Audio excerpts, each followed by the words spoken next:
We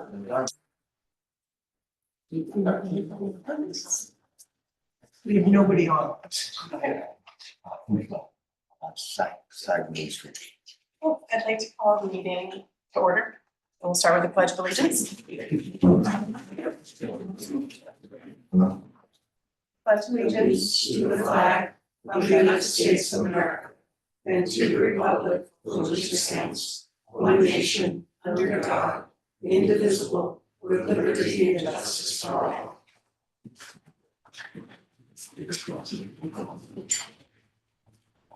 Make a motion to approve the minutes from August. I'll make it. Second, second. Second. Elizabeth called for. And that motion to approve the minutes from September. So A second. All right. Old business, we have new construction, Sag Main LLC, 118 Sag Main Street.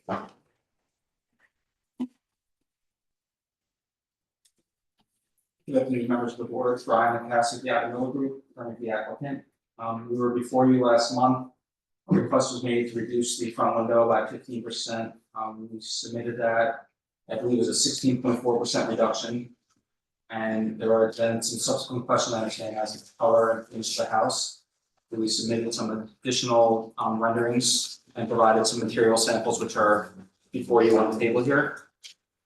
Right, thank you so much. I think we didn't understand that there was a different tone of wood on certain portions of that home.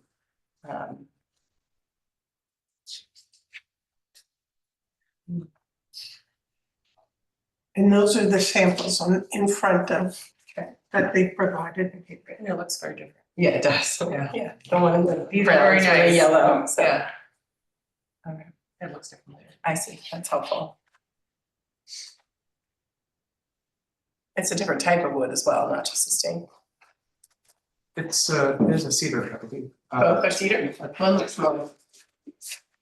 Like a 2 feet.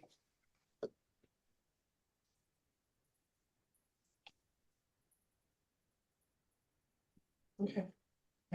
Does anybody have any thoughts on the color combination of the wood finishes? And the placement? I think it definitely helps. I think it's looks a lot more like a reference barn or a reference or older building than something of its own design. Right. Across the board with all And of the window looks better. Yeah. Is it possible to compare the side of the window from the last? It's actually this right here. Oh, great. Because I have the numbers too, I can still, so the prior. With 129.9 square feet, was 8 feet 8 inches wide by 15 feet tall, and we reduced it to 8 feet 2 inches wide, 13 feet 4 inches height, over 108.6 square feet. And it's a 16.4% reduction. And the request was 15 at the last meeting. Correct, I had in my notes that we asked for a 15% reduction, so the applicant actually went above and beyond there. And are there more square windows on the bottom on the new one? No, that was the only change made to the previous one. Okay, I think the top one has 4 panels and the bottom one has 5.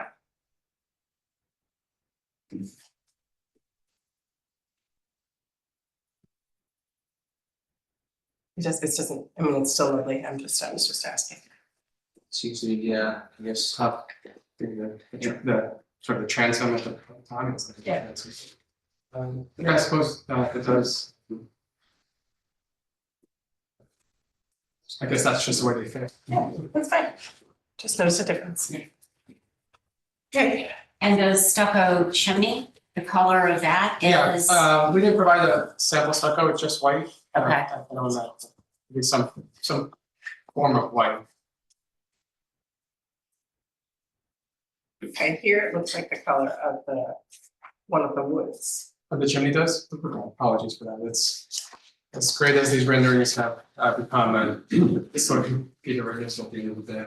It does look standish, but the intent is white, so I mean, you're welcome to mark that up as necessary. Or Okay, to match modify. the trim then, this is To the match the trim. trim. Can I just ask a question? These are the actual samples or these are These are the actual samples. of the wood that's gonna be on the Mhm. facade? Yeah. Or the, okay. Yeah, yes. Emily, how you feeling? Seeing the samples in person is a lot better. I mean, it was very confusing on the previously. So this helps. And I like the window reduction. That's also a great improvement. These are pre-finished. They are.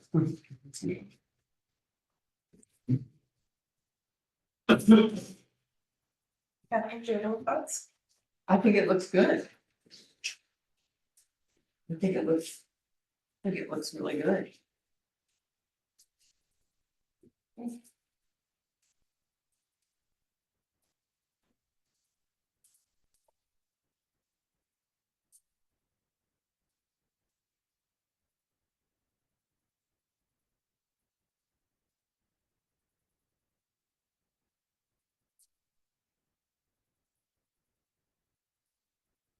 Emily, how are you feeling?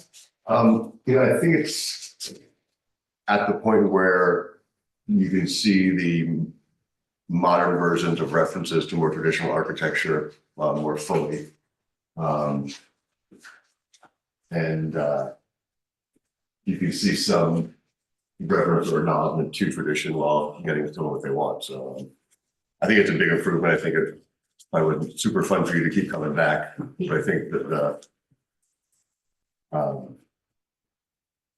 your cooperation allows your client to get what he might not have gotten otherwise. So I appreciate it. I think the landscaping helps as well, keeping it sort of a dynamic landscape.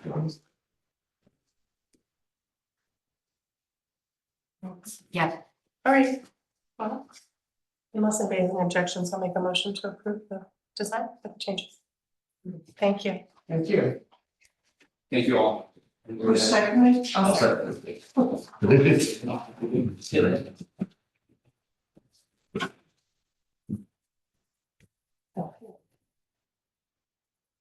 Yeah.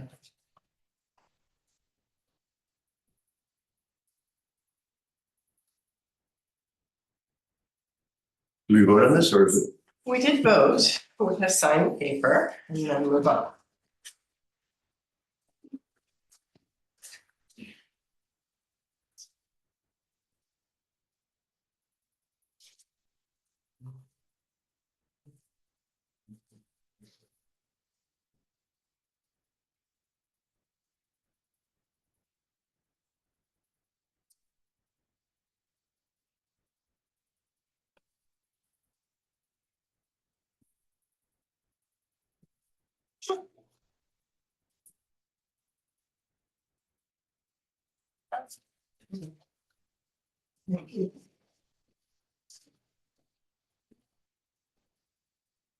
Okay, are you ready?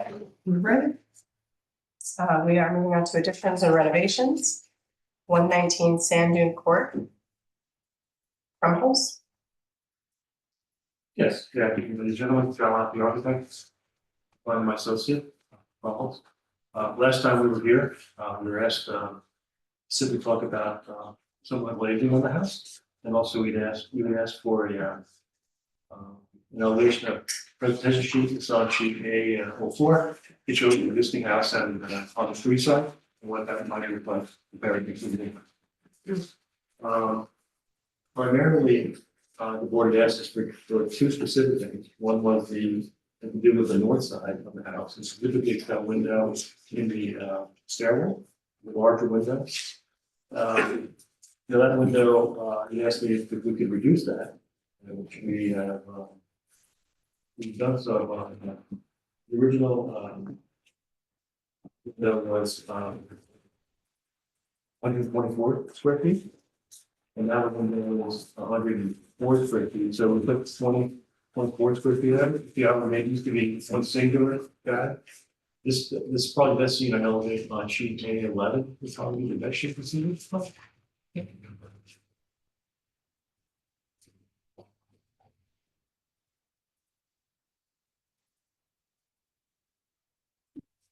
The rest of the drawings have not updated, but the change that you done. Well, the rest of the elevation and perspective will updated, just reflecting with their changes. Okay. So sheet 11, see the middle one was much larger, between the glass. And now we have it as 4 smaller pieces of glass. So again, it was 124 square feet to big guy, now it's reduced to 100, so we took 20 square feet. So it's the reduction of 70%. It's concerned about the need for.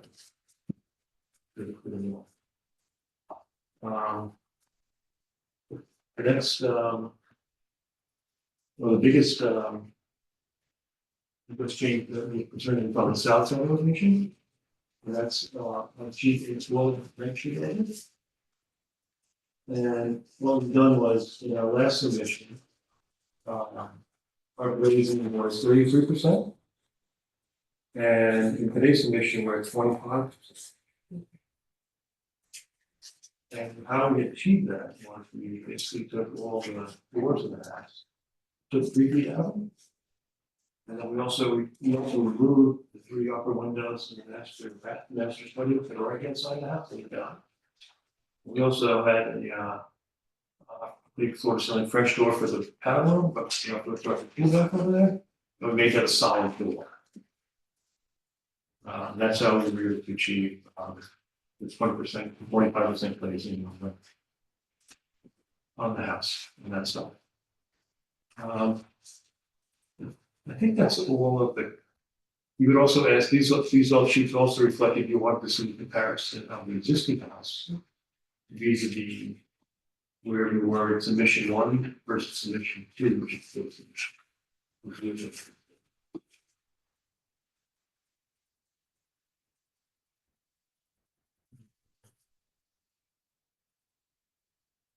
those are the primary questions you asked for.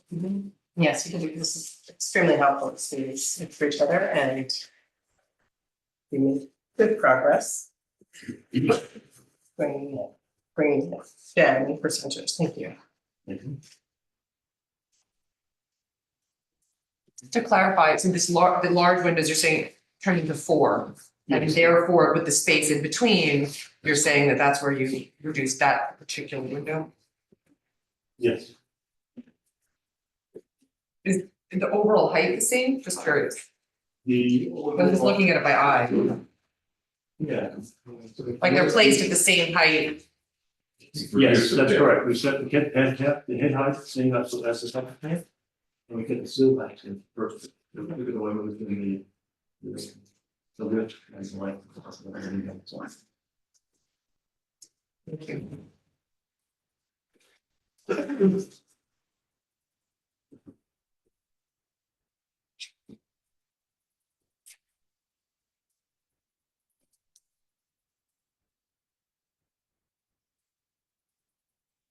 The design is much improved from the existing. Thank you.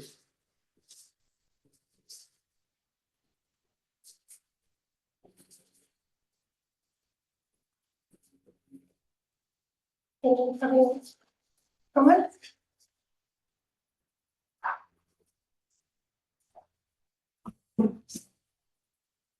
Could you remind me on the second floor, I guess that would be the south elevation? Yeah. How far is the overhang above the second floor windows? 18 inches. 18?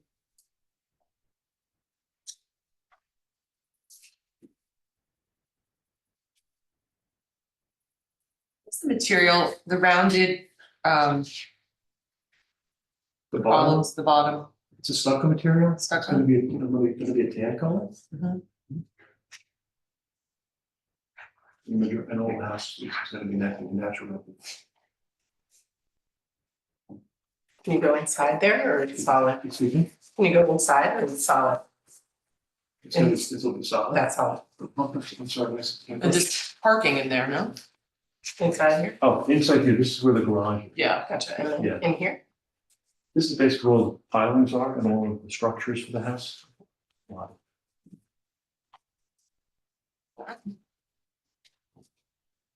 Did you bring a sample of the siding?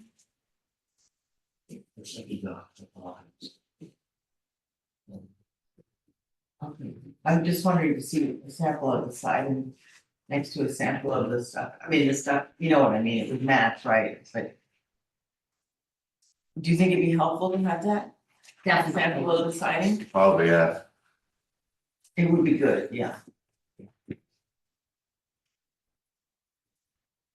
And And the stucco, the stucco too. because I mean, Yeah, renderings are super what's the helpful. height, what's the height here and of the stucco on the side of the garage, let's just say, you know, that whole height. It's really the height from the grade, I guess, to the bottom of Yeah, the yeah. first floor.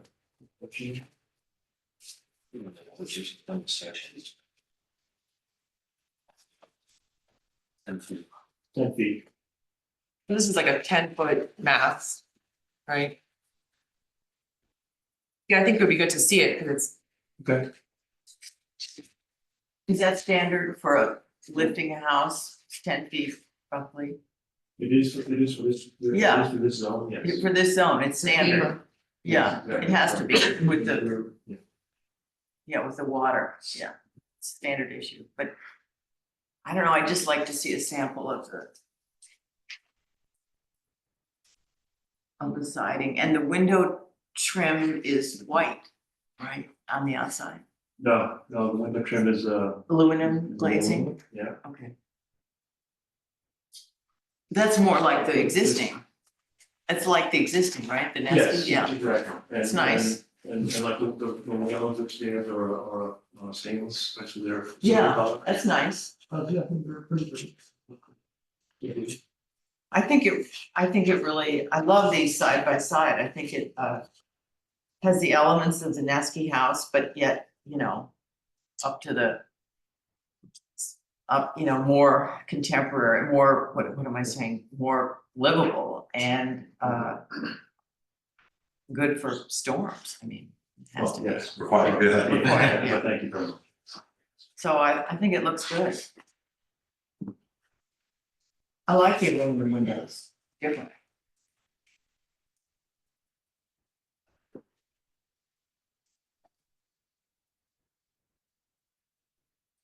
It's a lot of windows. No, I was just gonna say, does anyone feel like it needs to come down more? I would like to see a reduction. A little bit more of a reduction. The top floor, right? I mean, since Yeah. landscaping is gonna come, you know, probably cover. Cause we're raising the house so much. And the double hung windows that we changed, that area, is that a stairwell? And that, That's a stairwell. That's a There are no- stairwell. There are not the belongings, these be this. yeah. One second.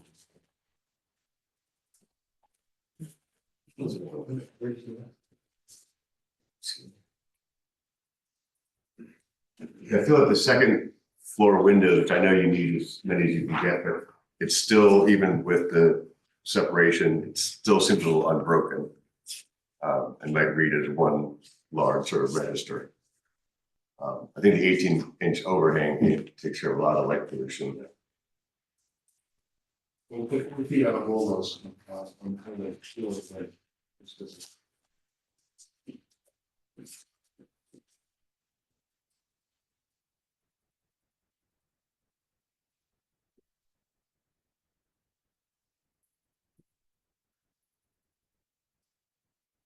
Do you know offhand, A 2.1, the proposed south elevation, I guess anywhere, what the separation is between the roofing and the four windows is?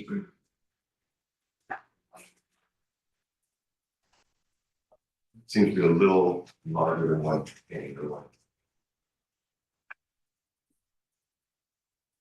Well, there's 18 inches outside the door, And that is, like, so 18. 3 feet.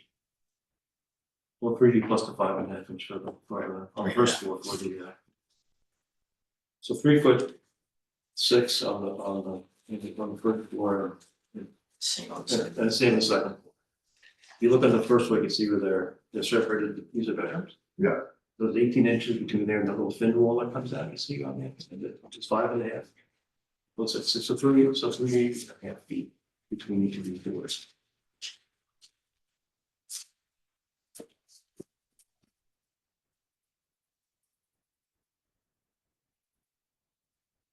That change definitely helps. But I think overall, it is a lot of glass, considering how tall the house is gonna be.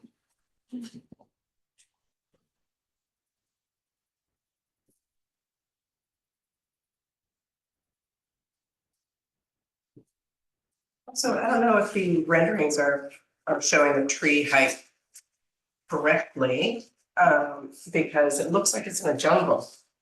Well, this, to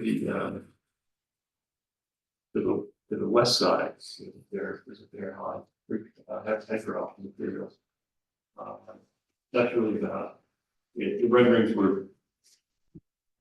Just plopping trees in. Yeah. He was factoring how long this process would take, so there'd be some growth. Right,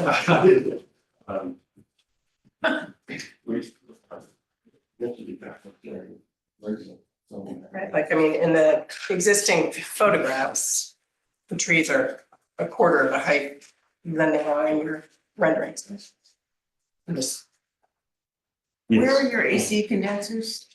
They're on the west side of the house on a little platform. Okay, west side. Are they required to be raised as well, or is it common sense to fit? They're required? They're going to raise them and they're sheltered. Yeah. And there's screen rubber. Sure.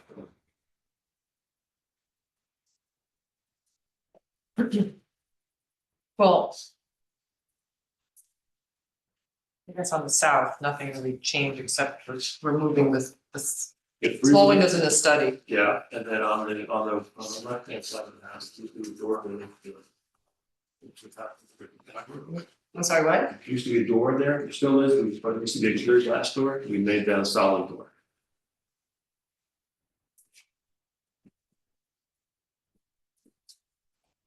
Where is that? I'm sorry. Just looks like it's still a glass. And John, the substantial is the casing size of the inside.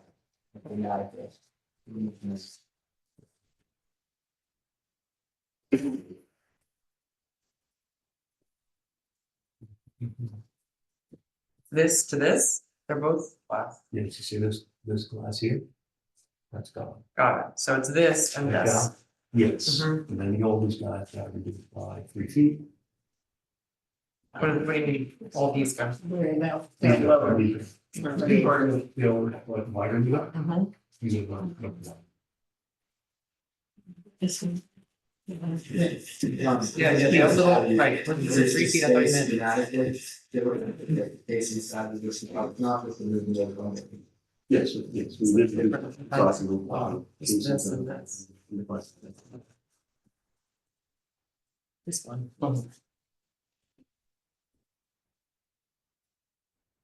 I feel if we're coming back to ask for samples, and it seems to be larger than the committee of two type thing. Maybe it would make sense to give it one more shot on the second floor to see if you can reduce the windows a bit, maybe separating the groupings a little more. Or plead your case through night renderings.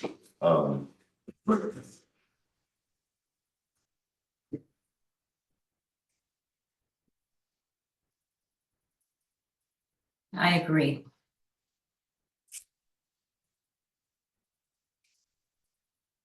We'll have to come out with samples and I'm sure we'll be taking our advice and see what we.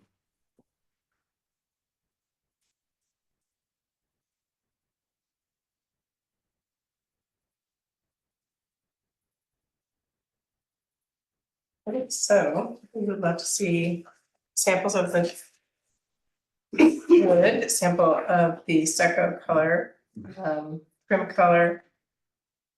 An effort to reduce the top floor south facing windows or overall. The line out that has to be.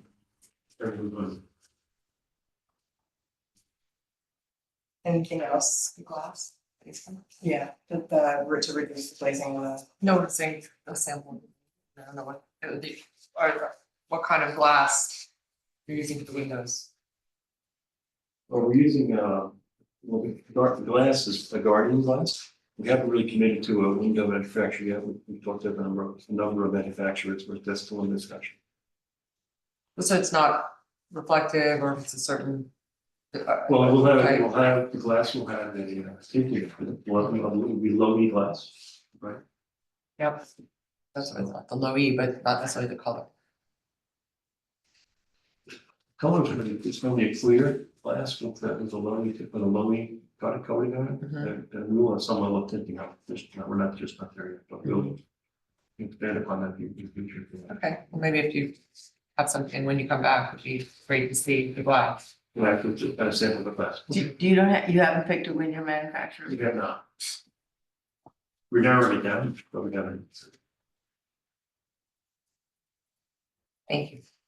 I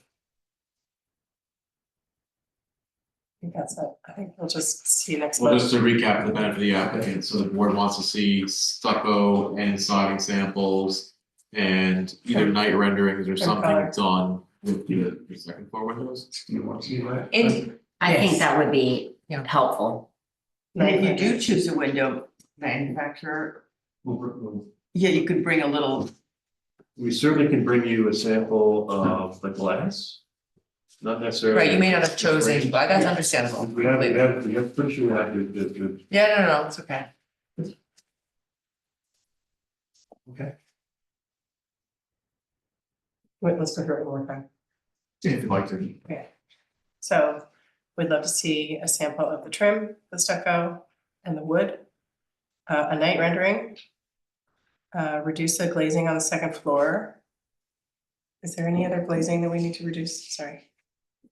I don't think so. I think if they can deal with the second floor, the rest of it's Yeah. sensitively done. Yeah. Looks like. Really not setting a precedent for people who will use the window allowances, but not factor in the sensitivity you have, what you've done already, you know? But I'm okay with the first floor.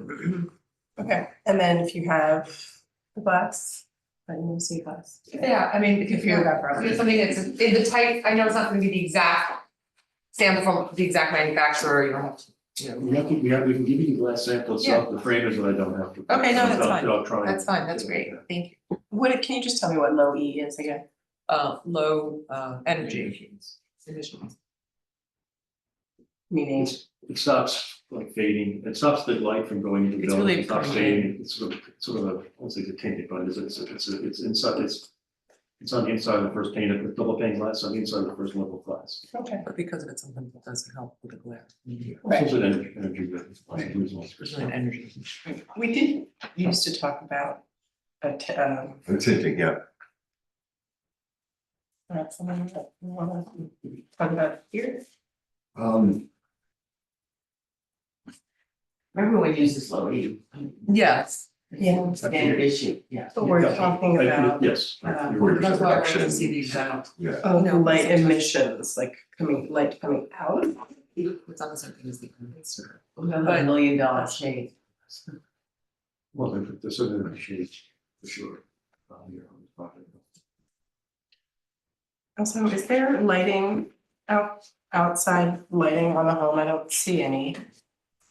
All the lighting is recessed lighting, Mhm. and all of it is, should be really visible from the source should be non-visible from the street. You mean landscape lighting? Yeah, the house And itself. egress lighting and But there aren't any outdoor fixtures that are missing from this picture. The outdoor fixture, like for example, like on the second floor of the wall, these are all wall mounted lights that are going to display over the floor, not lit up. Or recessed lights from the ceiling, but they are shut at the top of the doors, so it's all. You know, door specs and point obviously, so this would be not seen from the street. All right, well, so, can I see you next month? Should we bring something to address that, so you.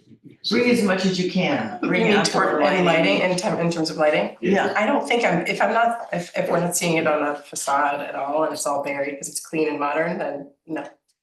Okay. Thank you. Unless anybody else. Okay. I'll adjourn that one to the next meeting. Thank you. Thank you. motions, So make a motion to adjourn. Second.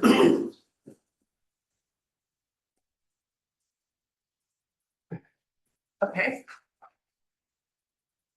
Thanks so much. All right, new business additions and renovations. We have Linden Tree 652 LLC, 652 Sagaponic Road.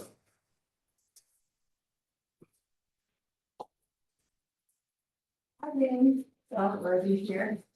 So we are proposing to amend on monitor your Midwest. To the online camera. And the garage height is lowered to accessory building limitation of 20 feet. Nothing else has changed, but it's still changed proposed. Do you mind me asking the backstory on the change from the monitor? They both exceeded the height of accessory building. Sorry, I missed that. Okay. And it's nice. I like the changes. Thank you. You were liking the dormer option last Right. time, so I Yeah. figured you'd be all I right. was very happy. Yeah. Well, I feel also, I'm wondering, does it look right into the schoolyard? The dormer? It's facing It's basically, yeah, Main it's- Street or It's, yes, Sagaponic Road. of the pool house. Yes. And they're color elevation series. I miss it. Usually pops on. I heard it says you want to see mine. Yeah, that's what I'm saying. Okay. The pool house to the left, the garage to the right.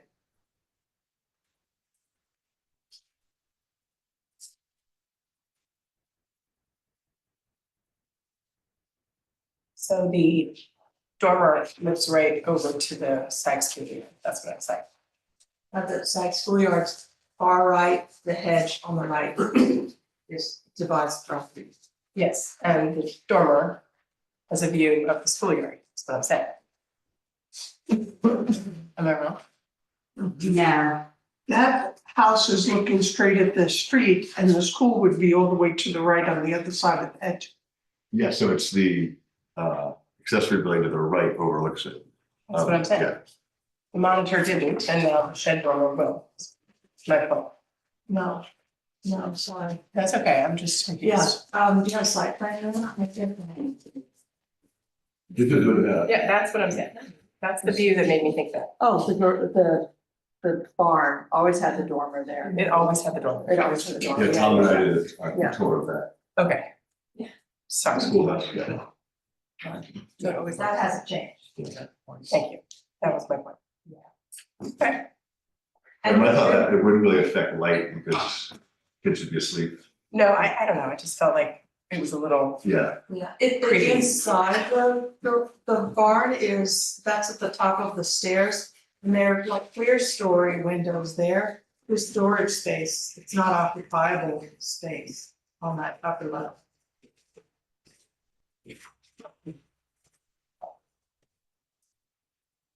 I think the overall height of the dormer is such that if either person agreed it wasn't working, those hedges would 8 months, they'll go over it. I mean, the design certainly fits with the home and. Does anybody else have any thoughts? it's nice. Yeah. I like the changes. Okay. All right, well, I'll make a motion to approve. Thank you very much. Second. Second, Thank you. Third, All in favor? Very good. Bad cold, it's getting to my head. Okay, we can sign the paper.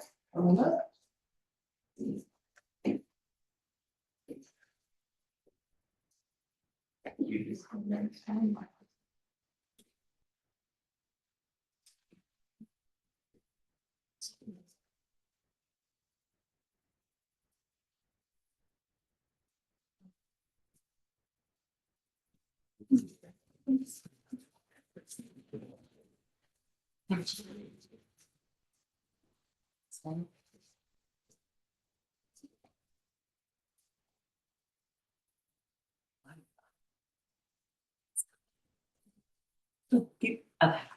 Everybody is. Doesn't matter, it's in red.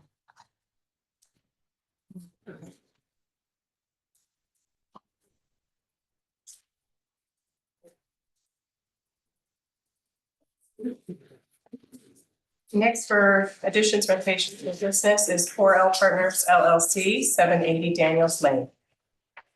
Hi, I'm Will Gothi, architect, Coast Architecture Design. What we're proposing here is, we're doing some work in the rear yard. We're proposing a renovation of, I have to apologize, this is not representative of what we're currently proposing.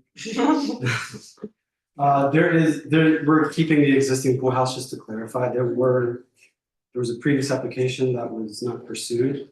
This is the application for a renovated pool house, not a new pool house. You're seeing visualization of a contemporary pool house, which is. Do we have that? You should have the new documents. So this is not, That PDF was not what we were. Okay. It's in a whole document. So is it this then? It looks like you have the correct document. Yeah. It's in your We'll hands. remove all the The P- fellas from, Exactly, the PDF did not look correct. I didn't want to confuse them.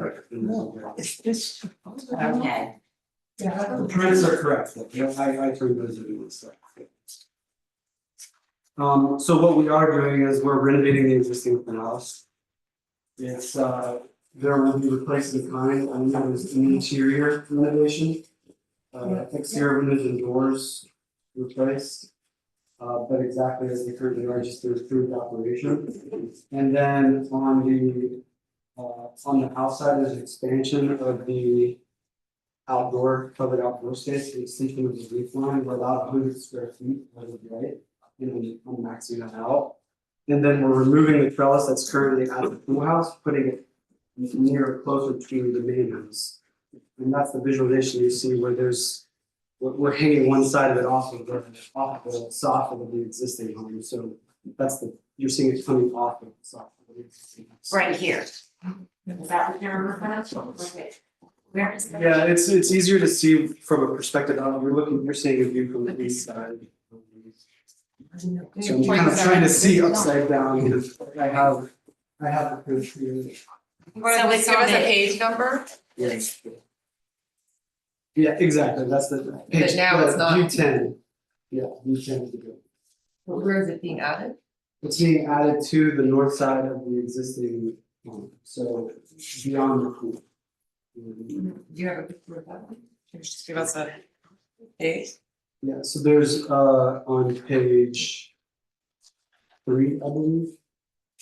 Maybe 3. We have, I don't know if we have. There's no plan. You didn't put a plan in? There was a place to leave, yeah. Okay. Do I see it? What is this? So that's a good view there too, of the, this one? yes, Okay, we can see we're calling out the material, we're extending in kind the materials, shingles, painted white, trellis. And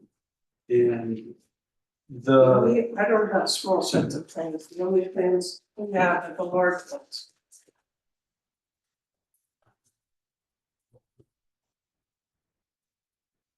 so you're removing this pergola this one. and then you're adding it to the end of the extension of the Here? patio, gotcha. So this is gonna be. Right, I know that's gone, and it's gonna be flat. It's not, we're just removing the trellis, we're not doing any other work to the house. So nothing's, Nothing's- you're just moving the truck. Just the trellis, yeah, and we're doing an extension of the covered area as well. Okay, so pool house has nothing to do. Pool house is, exactly, there's Okay. 100 feet of coverage as of right, and then connected to the house. taking the trellis and moving it. That's Right. exactly right. Above the outdoor space, Is there decking above there or? No, it's just a, Honestly. modest, Yeah. very much. And it's worth noting that all of this is behind the home, so we have some street views and some peripheral views, but for the most part, it's tucked behind the It's a house. slatted roof. That's right. So Yeah. it's- Oh, completely open air slatted trellis. It's here, basically. Yeah. I don't see it detracting from the historical traditional value. at all. No, it's not. Yeah, That's- Yeah, We're just I extending agree. the home, yeah. yeah. Mhm. You can use It's some way to get what the client wants. I think it'd be really nice too. Yeah. It's something. Well, now, it looks nicer. It actually does. Yeah. Than the previous. Yeah, much Yeah, nicer. there's so much detail on it, it looks much Right, and it's like cleaner. busy there, yeah. I think that was, there's also some sentimental value to the existing portion. Because Right. just giving it a little bit of a fresh start. Looks good to me. Looks good. Yeah. Okay, I'll make a motion to approve. All in favor? Yes.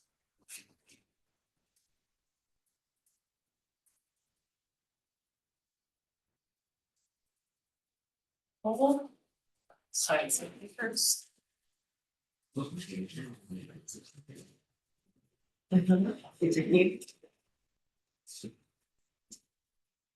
In politics, before, it's really. Oh my God, yes. I think it's there in the sun. I think it's in that very good.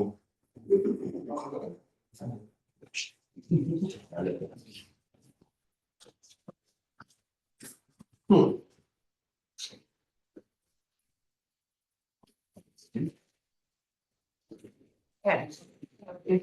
Right, right. Locally, 128 Town Line Road.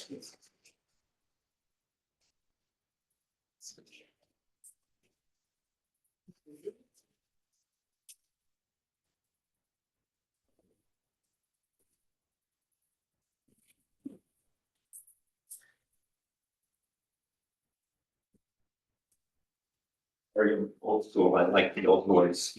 Great, okay. I like it. Good afternoon. My name is Rob Marks, I'm an architect with Project Ferris and Partners. I'm here this afternoon representing Frank Galapoli with an application to modify 2 shed dormers on an existing 3-bedroom, single-family residence at 128 Ahrb Road. Our client has owned the property for about 15 years. And his effort and ours from the beginning has been to respect the scale of the property and the street. This is a grandfathered non-conforming lot. This is a series of very small lots and small cottages not far from the beach. I have been here twice before this board, seeking approval for other minor modifications to the form of the house, while attempting each time to preserve and enhance the original scale character. So this is the property. You can see the smaller houses on either side. This is the house in question. There is a pool and a pool house on the property.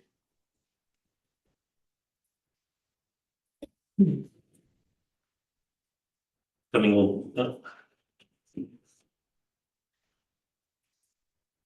And this is showing the proposed modification, 2 dormers on the existing house. There are dormers now. These would be narrower and a little taller. Do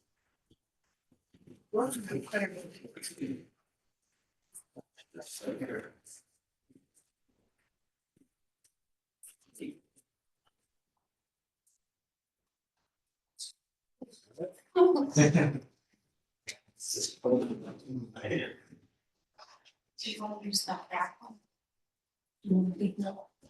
How that works. Here we go. So here's close up. This is the property, this is the house, it's a story and a half, and we're proposing 2 shed dormers. One on the front, one on the back. Does the one in the back already exist? Yes, there are.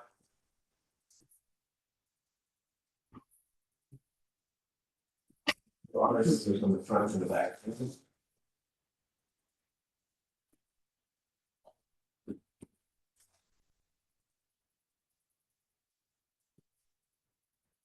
Context.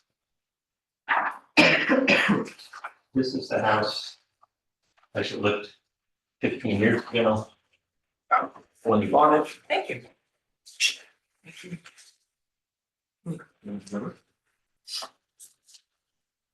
This is the house as it looked after we completed our renovation 15 years ago. The original owner had winterized the front porch.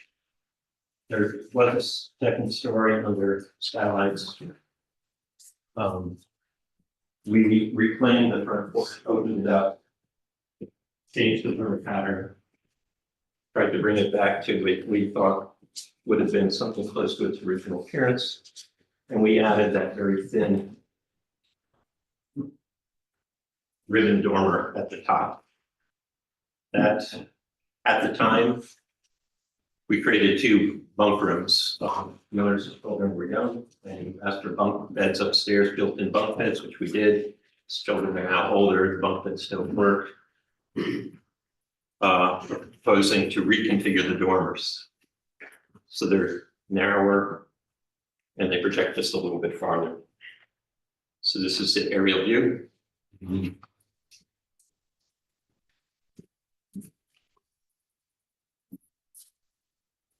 Street level view.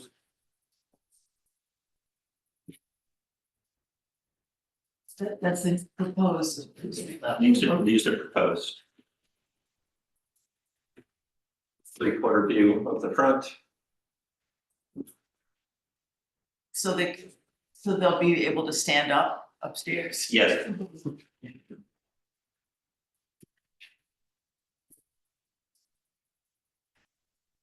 And 3/4 view of the back. The dormer height will be the same as now. It's about 6 foot at the window line that slopes up from there.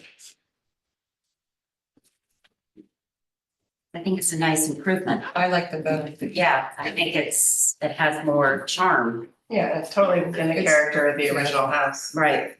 And It's actually an that view from the improvement. street. So you Yeah. did the original 15 years ago renovation, Roger Yes. Ferris did, and now Yes. you're doing it again. Yeah. Great. Repeat flank. And night view from the back. I think it's great. Yeah, I agree. Thank you for thoughtfully making All the it character of visuals, the yeah. home. And all the visuals. So we're increasing the floor area by about 130 feet. The details will match the existing. Trim will be painted white. The new shingles will match the existing, and we'll let them weather to gray. Thank you. I'll make a motion to approve. Second. All in favor? I, Thanks so much. My favorite dormer tag. What's that? It's about my favorite dormer. Crazy, right? Yeah. It is cool. Subtle, yeah. Yeah, it's much.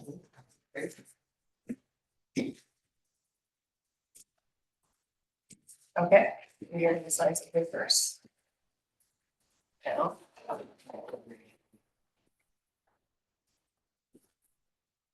Yep.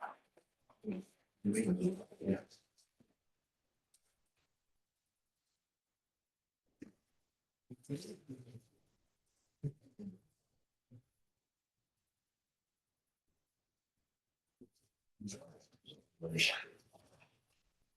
Tony, can you sign? And we'll-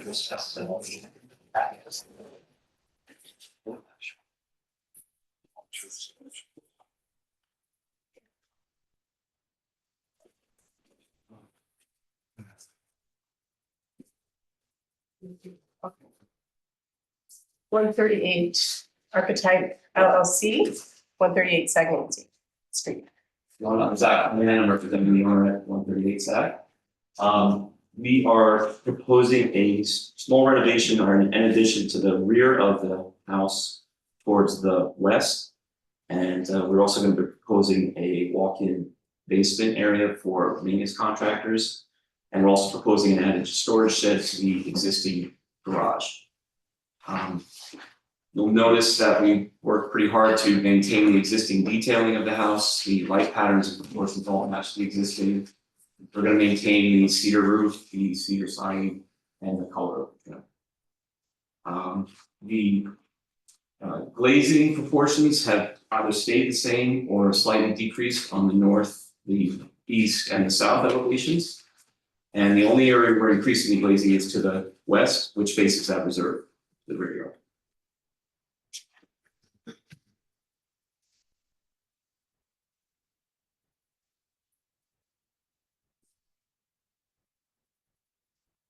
I'll just add we're under 20% on that west facing glazing as well.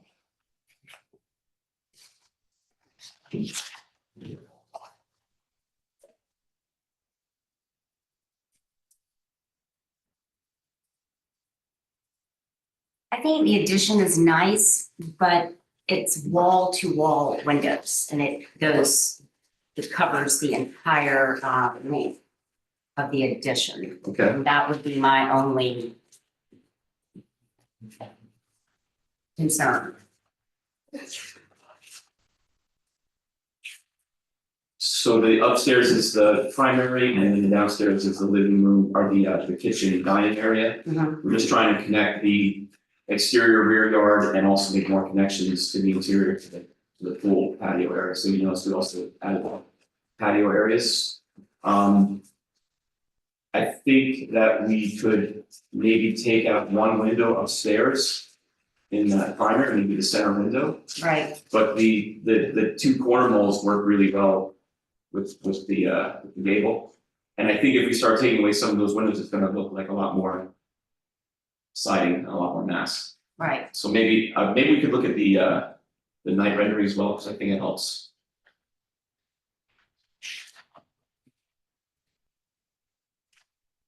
I think on the first floor, we'd like to maintain all of the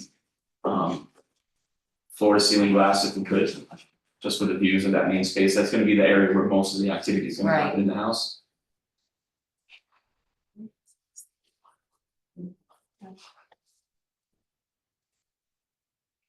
So in the second floor, you would get with the two outside windows or the one middle?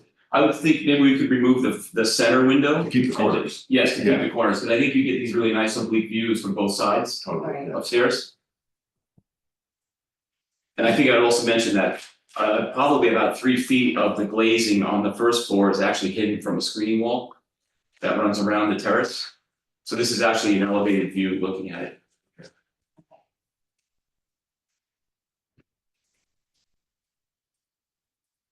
What's the size of the house? We're well under all of our GFA. I just curious for scale. Sure. GFA is 4,859.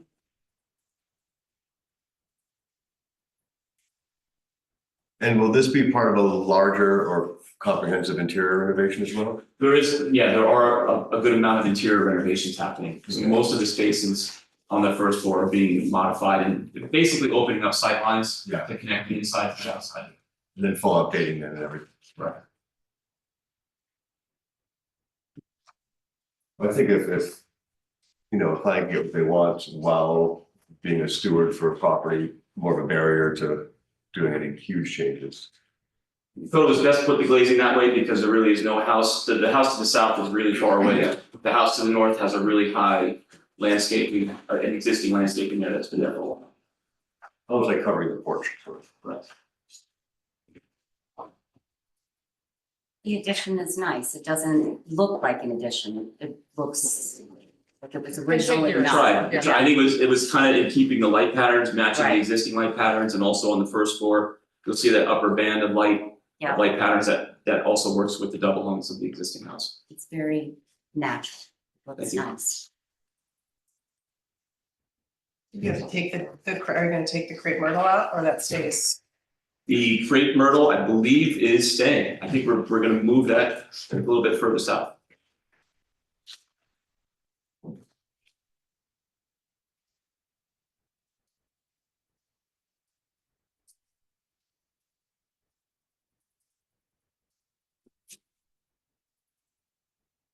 It's a great house. You had, a good house to work with and did a great job. Yeah. Thank you.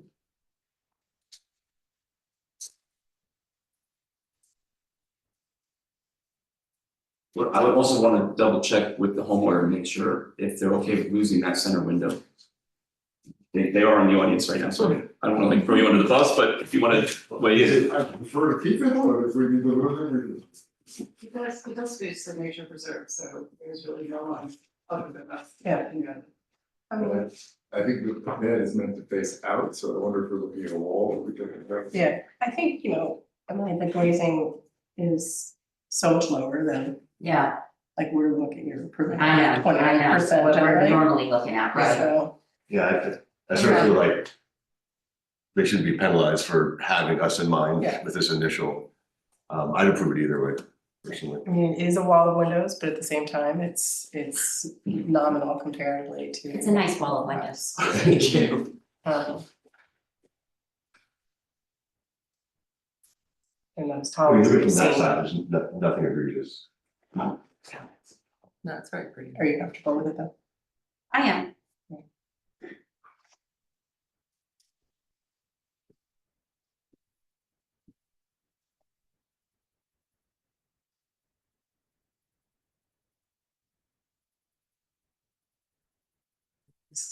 Anybody else have any I know. thoughts, changes, suggestions? I think it was very nicely done. Oh, thank you.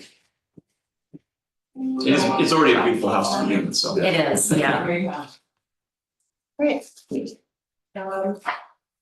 I'll make a motion to approve. I'll second. All in favor? Aye. Thank you. It's nothing. It's that this.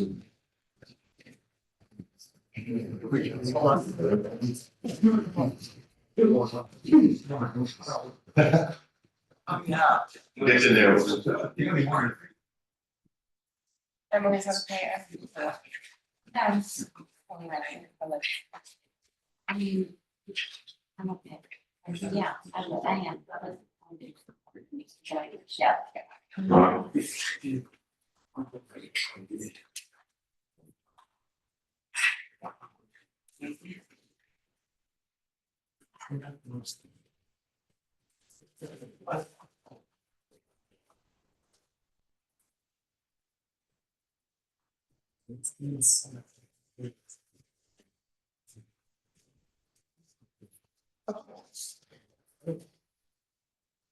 Good afternoon, Madam Chair, members of the board. Good to see you from here. Call on house at 860 Montauk Highway, Watermill, New York, for the applicant 493 Second Pond C. Just to give you some background on the procedural posture where we are, we have been before the town board sitting as the planning board to discuss the site plan approval. That was necessary given the initial grade disturbance that was required. In the course of that discussion, I've had discussions with, in the course of that process, we've had discussions with Mr. Warren, the town planner. We've had discussions with, the village planner, the village engineer, with Brian, the village attorney. And a suggestion was made that the original design, which included a driveway span jutting to the north, entering a driveway, the doors of which were facing Sagaponic Main Street, be removed and replaced with the most current plan, which is before you today. So I say that only to give some context that this plan was in line with suggestions from village professionals, was already amended in good deal to accommodate both the aesthetic preferences of the village and to limit the disturbance of this lot, which but for an accessory structure is currently vacant. Having set that up, I do want to turn now to the design professionals who can go through the current program. Here, Mr. Brian Glaze. Yeah, this. Put it in front of you.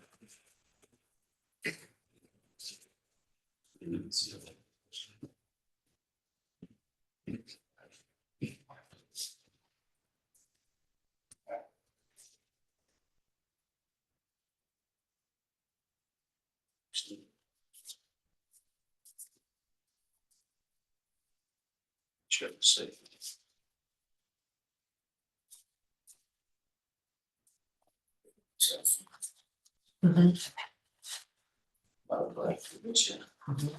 Alright, good evening, my name is Brian Glasser, I'm the architect representing 493 Sagaponic LLC. Just to get started, the property is currently located on the east side of Sagaponic Main Street, roughly 705 feet north of Petty Plain. The current property is 1.904 acres. And as Carl mentioned, it's a vacant piece of property with a single-story accessory structure, which is located to the north east side of the property, which we're maintaining. That footprint is actually smaller. But just getting into the architecture. So the house that we're proposing is a traditional shingle style home. It currently consists of a 14-on-12 roof pitch with a sweeping roof line that comes down to the first floor plate, which helps break down the massing. One topic that has been brought up at multiple hearings, just to put your mind at ease with the light pollution, we're currently at 16% on all four sides average. And I have a breakdown on the other sheets that break down each individual. You go back, let's see, if you want to get into the technical part, we can go down that later, but. One other topic, just to keep in mind, the current setback, if we go back to sheet 012. Basically what it shows is that our current setback that we're proposing, the most furthest point from Sagaponic Main Street is 100 feet. And the front door is at 142 feet, which is set back fairly quite a distance, considering that the setback for this area would be an 80-foot setback. And you can see how it kind of relates to the neighboring properties to the north and the south and to the east. The landscape architect's going to get into the retaining walls and how that kind of was adjusted.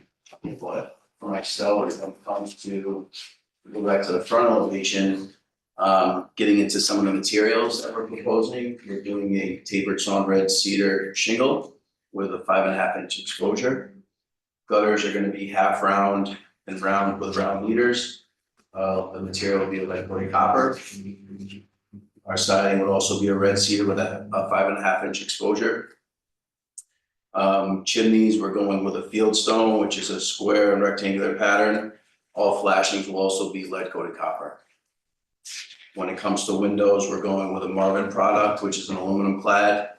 We're going to be using a double hung pattern, which is a traditional 6/6 or 8/8.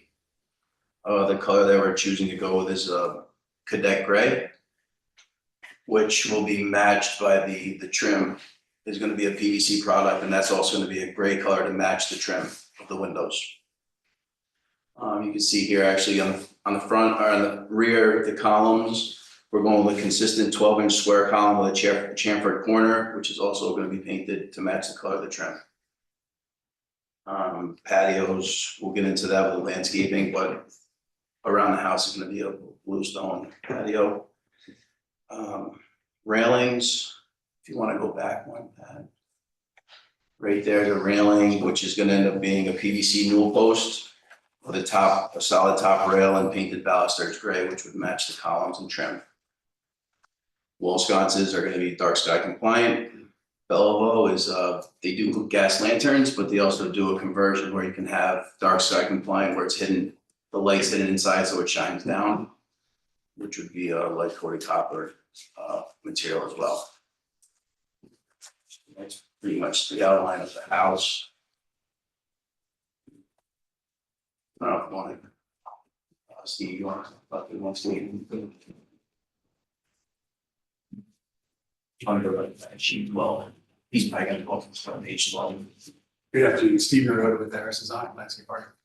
I think what we wanted to point out is the condition of this property is about 14 foot of grade change from street to the back of the property as you go from west to east. So we were we want them to be as sensitive as possible to the site topography. So to fit the proposed improvements, we create 3 shelves into that slope. So from the street, you're approximately elevation 23, house is set at 27. Then you step up to, so we mentioned earlier is the pool house, which is going to include the existing accessory structure. That elevation is at 36. So that's a control point where we started from with this, where we had to set the house at 27 and then work a 9-foot grade change between the house to the pool house. So we tried to be as sensitive as possible to work it and create safe, flat areas for use, and then work the topography up and preserve as many trees. So that was, was a challenge here. It was mentioned earlier about the front facing garage that was originally presented to the site plan review. That got removed. Part of it was to get to that was very difficult. You had to get down, we had to create retaining walls. So that all got removed. So again, it was trying to preserve the site as much as possible, in the least amount of disturbance. I see all your dry wells. Yeah. What's the grade change from the street to the front door or to the carport? It's approximately 3 feet to 4 feet, but it's over 130 feet or so. So it's a pretty minimal slope. Yeah, that's not the, yeah. Where is the bulk of the highest pitch? Is it? It's between, so if you go on the east side of the house, we have a flat area behind the house, and then it slopes up to a dining box. That goes 3 feet up to that area, and there's another about 4 feet from there up to the pool area. So that's how we're kind of negotiating that grade change from house to what will be the pool house area.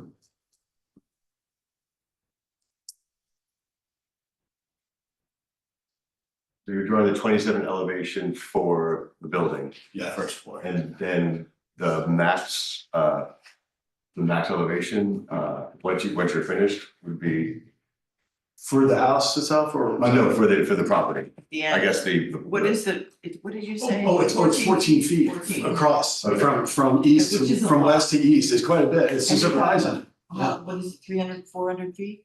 I think it's 400 feet deep. Yeah, it's a lot. Yeah, it's I quite have a a similar distance. situation. 570, 570. 550 on one side, 570 on. There's some nice mature trees that you can get in the back of the property that we're trying to preserve.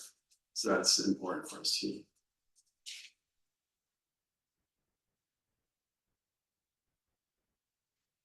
I'm here to thank you. Yeah, I'm sorry. Also, so it's recommended at the planning board to probably present a streetscape, which you could see here. So you can see the context of the neighboring properties and the scale of our project. One thing I would like to mention, if you look at sheet 012, when it comes to the proportion of the house, it actually is a little deceiving because if you're looking straight ahead here, you're gonna be missing, 5 to 10 feet worth of a house width because of the angle going back. You will see it at some point, but I mean, we're within the setbacks and all that kind of stuff. And like I said, it was further back, but I thought this would be a good representation of the house to the south and to the house and the farmland to the north, just so you can see how it kind of related to the neighboring properties. I mean, from the rendering, it doesn't look turned. Yeah, it's, so originally, if I put it straight ahead, you would see. I put these trees in, you're gonna see on So another, it to is show turned. what's really, this tree's really there. It's angled because it's actually designed to be parallel with the setbacks. Yeah. Okay, so you can turn it. It is. Yeah, turned. we had to turn it slightly, so you ended up losing. Yeah, so right here is the garage. Here's the front door. I tried to highlight the front door. And then you'd see we ended up losing a few windows here because you're gonna lose the perception of. Okay, I can tell. I can tell. Thank you. Well, Okay, well, this is a sensitive application. It is right smack dab in the middle of the historic district. And we've had some neighbors write in with their concerns from different things. And so I think we want to really look closely at it for those reasons. And I'll just go first and say that the design of the home is beautiful. I personally love every single thing about it. I'm gonna now say that My concern is does it look like a Sagaponic home? And this is all questions I'm asking myself. And then when I say that to myself, I'm like, well, Michael Davis has a ton of homes around here. And, you know, no one necessarily saw that sort of English countryside type home before him. And Sagaponic is also known for having a lot of different styles of homes, right? So I'm caveating all of that and this is what's going on in my mind and things we have to consider. Adding that on to where it is next to these two petite, charming, historical, very simple homes. This feels very out of place. And I don't know how else to say it. I'm gonna open it up to the rest of the board members to chime in. I think what you said was very well put, and I have the same things going on in my mind, so thank you for articulating them. I think because if I read correctly, coming into this, zoning asked us first. Is that correct? Planning. Yeah, the planning board, we actually requested, that process is still ongoing. There were some comments from the engineer and the planner. And we requested an interim that we come to, and they were fine. Okay. Thank you for the clarification. So the concept was that if something changes on the AHRB's end, or on the architectural end in reaction to AHRB, then there could only be one, or there would only be one need, or the need to go back to the planning board, the DOT sitting as planning board wants. It's for efficiency. Absolutely. In the design process, did you guys look into keeping this natural grade here and maybe doing sort of retaining walls for the parking area? Something just to keep the sort of topography the same, so the elements more subtle. I'll let Steve talk about that. That was actually part of the initial design that was pushed back. It was a retaining wall at that parking. At the parking. Yeah, parking. A retaining wall in the front yard might be a better structure. It was within the accessory setback. And we don't, you would see this wall, we would You just would see. see the a little natural grade. reveal of the wall, Yeah. essentially.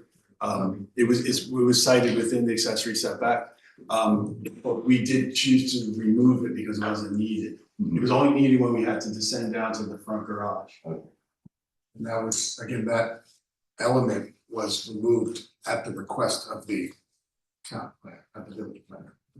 I think it's better to have gradual with dry walls and this stuff. I think that's a very viable scheme that you have. I mean, if people think that it should fit in more with a more simplified Sagaponic prototype farmhouse. One thing you could do is to reduce this arch, which I do like for the entryway. You see what I mean? And make it, yeah, and straighten it out. You know, that would be, to make it simpler.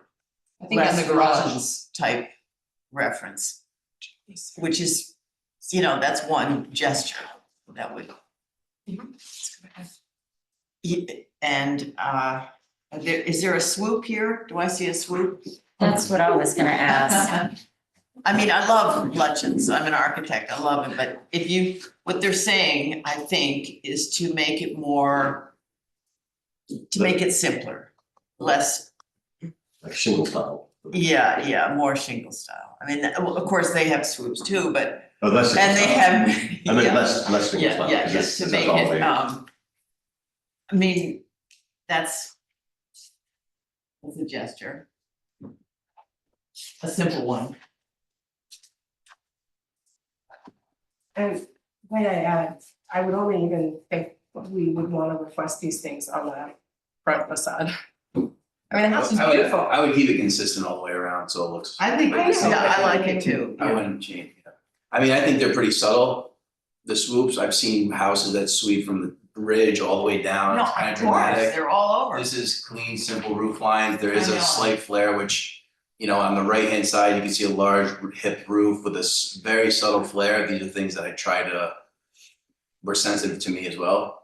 So I mean, I hear what you're saying, but I also. think I this like isn't it, the I mean, I'm house- just saying. I don't think this is the house that you guys are portraying it to be when it comes to those big double gable sweeping Of roof course, lines, that's not this house. Yeah. Maybe just change, So- straighten out the arch, which is an arch I So like. it's so subtle, I think it's tastefully done I'm an architect, but I'm just saying, I think it's something that, I don't think it was a dramatic sweep, the elliptical areas over the doors, that could be squared off. You could square that off. Yeah. I mean, these seem very minor to me, I don't know how the, neighbors feel, but we did get a few letters, we addressed all their concerns, so that's where, I know they're concerned about the scale and mass, but I think it's broken down, it's set back Yeah. 140 looks feet good. from the front door, I think we've addressed a lot of concerns that people would have, so. Are there any setback variances in this, or is it all? There's a- Well, 29 and 30. There's an existing variance that we're benefiting from. Oh, yeah. Tennis court. Yeah. Otherwise, it's completely. Okay. And I could bring that topic up if you want to look at that sheet on 012. One thing I looked at, I mean, there was a variance that we could discuss, but currently you have neighboring properties with tennis courts, right? Our tennis court is here, surrounded by these tennis courts. These homes, we're so much further back, this is farmland over here, from my understanding. And we have other tennis court, this tennis court's closer to this house. And this tennis court is, I mean, there's a working barn here, a farm area, so to me, I felt like we were in I felt like everyone should be happy with it personally, but like I said, we maintain the existing footprint of the current cottage, which is not in good shape right now. It's actually gonna be smaller than what's currently there, so I would think the neighbors, the board should be excited about this job. You did a great job, it's very thoughtful It's and, great, it looks good. I think that you really tried hard to make it fit in. I think we might just need another step because of the location of the home. Mhm. Not because we aesthetically disagree. Does anybody want to talk about the coloring of the home? Is that too modern for the area? Like not necessarily the trim, but the actual. I think it looks either middle age. Typically, when I have a different material, I would bring a sample, red cedar, but natural. It's all, So it's not meant to stay this brownish. No, that's probably, I'm always battling between showing a gray house and bright yellow if it's Alaskan, there's always a balance, so I just felt like this was with the front door, the stains of the front door, I thought it was. pretty May I ask subtle. about the light fixtures? Yeah, I have cut sheets, I think they were supplied, but there's cut sheets right here. This is the actual product. It might already be in your packet, but so this is the company where you can do a gas lantern. Or it can be replaced with a light bulb on top, and they basically put a metal panel so the light shines. That's this. I like this product. So you use the gas lights? No, they're gonna be replaced with Oh, good. lights, they're gonna be replaced with electric, but you're gonna have instead of glass on top, it's like a metal cover and it lets it shine. But it's a good product. So in your professional opinion, what? Use the word vernacular, although I'm not sure it's the right one. Where would you feel like this home, what other towns would you feel like this home would fit in? On the East Coast? Like a Charleston, like a New Canaan, I'm just asking. Newport, What you think. Newport, It's a single. Watch Hill, Rhode Island has So- tons of houses like I will that. say, when I work in Southampton Village, they have a packet that's a historical preservation packet that tells you what a shingle style house is. So there's a certain definition, I didn't bring it with me here, usually I bring it there, and it basically breaks down a rhyme and reason to why certain homes look the way they do.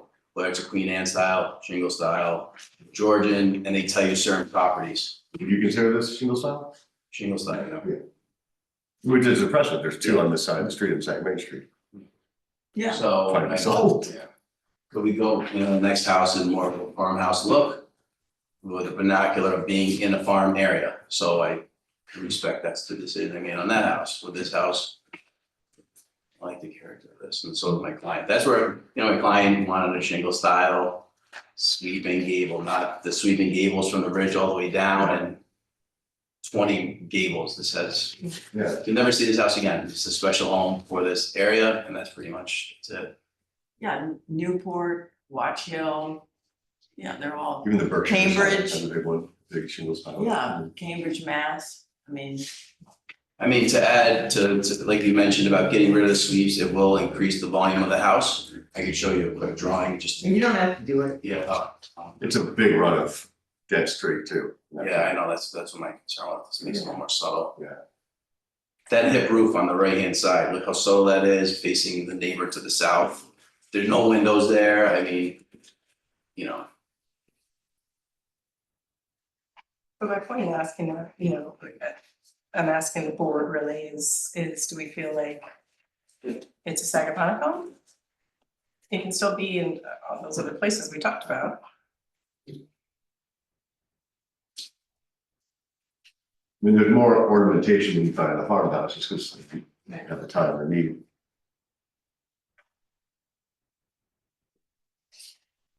it's extremely subtle. I think It is so, too. subtle. I'm just saying, No, like, it's I don't subtle. wanna keep going back and forth with it, but I mean, this is almost, if I just brought this down and got rid of that, and then everyone's like, alright, it's approved, but But then I it would just look love like seeing they're- this It's subtle, not like, worth it, it's not. yeah, I think it looks, and I'm gonna have to. And there is subtle when it works, and then there's people who turn to cartoons. Yes, exactly. I think the distinctive features that Megan's referring to, I think, are a little bit more the the arch of the garage and the front door. I brought up the light fixtures because they also are of character, of this house, which is a little bit different. You don't see these here in Sagaponic. You see them, in some other locations that some of the board mentioned. I would say upstate too. I mean, I feel like, but that being said, I understand that changes the design.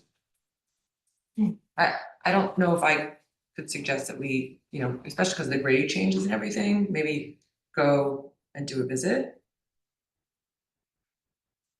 Just to feel the site. Of where it starts, of where the house starts from the road, that would give me a good idea, just to feel it out. But I don't know if I'm opposed to the arches, I mean, I don't know, I feel like it does have that charm. Yeah, I don't know that I am either. The house sort of has, there are other places that have that look. I don't know that I am either. I just want to clarify that I think that, for me, and I think that was what Megan was referring to before. I think that those sort of ornamental features are what gave it a character that felt a little bit less like. That was just the clarification. For me, not the swooping I mean, if necessarily. you take those away, it looks just like the other house that we saw with the blue trim. I mean, not just like, but it's very similar. And there's another house, I can't describe where it is. It's off of Parsonage. It's at a dead end road. It's huge. It's a Lutyens type house with blue trim. Does anyone know this house? Parsonage Pond Lane. Yeah, it doesn't have a name. This road does not have a name. Is it a flag lot?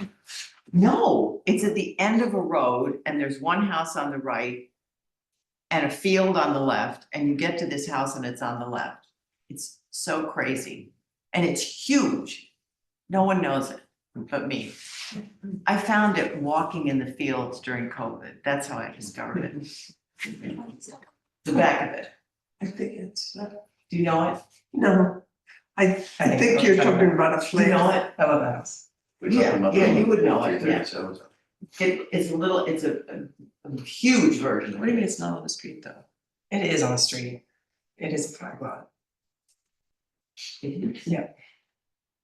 If you're on. Yep. Anyway, Parsonage. anyway, Okay, anyway. talking about it's a great house. What about the chimney? Material. I think that's adding to the feeling that you're having. That, Yeah, I mean, listen, and the wall down to, the you know, Yeah. But you'd be. but we also like to have stone, you know, it's like, Some of us were here when Nick Martin was on the board and I could just hear him back in my head. He's not here anymore, right? I'm not gonna speak for him, but you know. You would say, where did that stone come from? Is that a local Yeah. stone? And Local you know, stone. all of that. I'm not, when I say that, I'm not saying I don't like it. I'm just, we have to I'm sure consider it's all these things. It fits in with the look. Yeah. That's the thing. Respect to Nick Martin, when it come, going back to the, shingle style home, typically it would be a brick veneer. So that's something that it was brought up at some point during the conversation, I know, but this is something that adds to the character of this house, so. Yeah. If that was a negotiation that had to be made to say, okay, we're making a brick which locks it in, then I think we'd be all right with that. Then you'd have to make the basement brick too, right? No, You no, just said- You leave that we can stone? do field stone on the landscaping Okay. walls, that's not an issue. But for when it comes to the structure of the chimneys, traditionally it would be brick. But again, I mean, I'm not even asking that. I don't think we are asking that. I know if I'm you're going on it. talking about it and you don't even really see much of the chimney stacks from the street. So. I think we're not quite ready to approve it as is, even though it is a lovely design. One thing I will say is to, just from the time sensitivity, not for my client, but for myself, with the workload when it comes to. If you really are getting down to Brian, make this a straight roof line coming down, it's not as simple as me just changing that, like I gotta center windows up, roof pitches, the roof, like we have roof plans. There's a lot of moving parts here, so to say like, hey Brian, next No, week. no, rendering, just a rendering. No, I gotta make it real for the Yeah. building inspector zoning I wise. don't think we're asking for that. Oh, okay, Actually. that's good for me. Is anybody specifically asking for that? No. Okay. So I think if everyone's looking to make it more of a farmhouse like single style, then there's sort of a choice. You can get rid of some of those arches, some of the asymmetrical kind of single style things. 8/8s are not really colonial as much, and it is more of an English decorative kind of thing. Having said that, single style has been around for 140 years on that very street. I think the one thing I do wanna see is this rendering from straight on, not from this angle. So like if you were walking along the street, not this angle, like straight on. And I think, like opening this up more. It's gonna look much smaller, it will look much. There's always a balancing act between presenting to my client and to the board. Yeah. So for this, I was trying to expose as much of the house as possible, which makes it look pretty big. Correct. If I were to come straight on, if we were to just, it's not a rendering, but if we were to go to the front elevation on sheet. Sheet 006.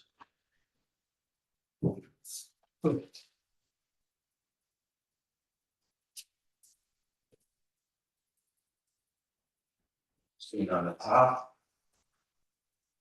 You're probably the exposure, you're probably losing about.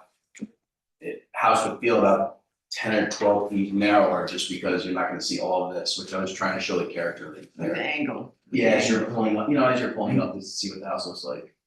But as you mentioned, even going back to someone driving by and looking at smaller, because it's actually counteractive to exposing the front of the house as big as possible, because you're coming in from an angle that, or you're looking at it straight on and it's aimed to the, it's kind of, so it actually would appear smaller. Yeah, it works Yeah. because it's on And these are all factors, angle. right, and these are all factors that I know how the board, I think I understand where you guys are coming from, so. Try to translate to my client these items from day one, so that's how we got to this. okay, I think I might like to request, even if it's just a sketch, I don't need to make you go crazy, an alternate to the arches. I'm not saying we can't stand the arches, and that's not the right thing to do. I don't trash these. I just want to see what you might come up with that is an alternate that you're happy with. Are we saying arches for like the doorways, or are you Yeah, saying? the garage and the front door. Just to see what that might feel like. Mhm. And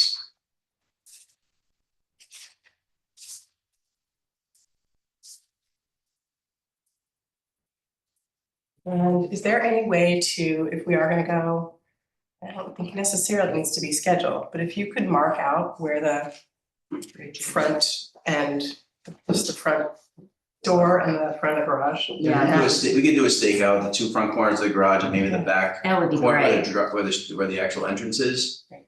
And it shouldn't be a big deal to even put maybe a tag of where the front, we already know based on dealing with the landscaping, where the grade is, so maybe it could be possible to shoot an elevation to show you where the front door actually, where you're stepping in. That'd be great. I'd like to look at that site just to sort of see whether trying to keep the grading natural here, here, and then adding the retaining stuff necessary is more detractive from the natural landscape than. Yeah, so we I have. think it would be, I think 3 feet over 100 feet of a small wall coming up here, I think it would look more industrial than the regrading personally. I mean, it's my understanding that, correct me if I'm wrong, that the grade just as it naturally goes up, where that driveway is, we're basically putting a driveway. So we'd actually have to carve out earth to give you that retaining wall. And our original proposal, like you said, we were going from that first floor, we had to go down roughly 10 or 11 feet to get to the basement, so there was a bunch of retaining walls to make all that work. And we heard the board and the neighbors loud and clear, and we eliminated it. Yeah. So that's where the wall, I think it worked, I personally thought it worked out good for everyone. Yeah. That happened. And how would the grading affect the neighbor's line? Would there have to be retaining walls here or? No, nothing's needed. It's not. That's the biggest thing, like, we got rid of all the retaining walls, it's all just natural grade where the house sits is, when you walk there, you're gonna see a marker, like this is where the front door is. It's not like, it's not high, we don't have to bring up, or we don't have to go down, so it's within the existing. You work within the changes of the. Yeah. Right, would you also bring a sample of the trim color? So the trim color, I'm gonna bring, if it's all right, Marvin, it's a standard Marvin color, so. Is there anything else anybody wants to say? Is there anyone? And a rendering without the arches, Oh, yeah. just a drawing, just a. Oh, I'm gonna, this is exactly how you see this, you're gonna see it rotated, and I'm gonna get rid of the arches. And then a rendering of, well, you can stake it out too. But almost like that of what we would see from the street. Without the arches? Without the arches, yeah. Simple. The reason why I'm saying it, like, I'm kind of, because we're doing a brand new rendering, and I'm just gonna. Just. It's on the site, Yeah. it's already, Put it anywhere. the structure underneath everything that we're doing is already created. So to change those radiuses, this is minimal. Like I said, the one thing that would be a little bit of effort is, it's gonna change the zoning and the roof lines and all that kind of stuff. Is getting rid of that sweep on the. Don't worry about I that. don't Yeah, think we that's- want to Don't do worry that. about it. No, I know, I'm just saying, that was mine when you said that, that's what, this stuff is easy. Okay. It's gonna be- One last question, I know you have something to say there in the audience. This is obviously not representative of your landscape plan, here, these trees in the front. So we have some random landscaping that we just kind Yeah, of put in. that's what I thought, I just wanted to say, Yeah. is what we're not seeing here representing what we're not gonna see when you're done? Right, yeah, exactly, yeah, they're trying to show. So it will peek out. Exactly, it's more of those are like placeholder. Great, no, I mean, I figured that, I just wanted to make sure it was sort of like you're planning to leave a view to Yes. the home from the street. Yeah, I mean, seems like from the street, setbacks, some landscaping. Lighting's not too egregious, I don't think. Should we see if anyone from the community? Yes, are we? We can take public comment here, Okay. we have the option, so we can take public comment here or. A site visit, right? Yeah. Yes, yes. Okay, I think we would like to open it up to anybody in the audience that would like to say something. And I think Tony's comment about the 8/8 windows on the very front of the house, so when you're looking at page 6, which is a straight on view, it is a lot of windows. And if that could be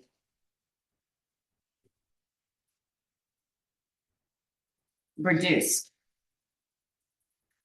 Uh, I mean, it looks beautiful, but I would just like to see what it would look like, because if you're looking at it from this view, You mean the west elevation, the top one?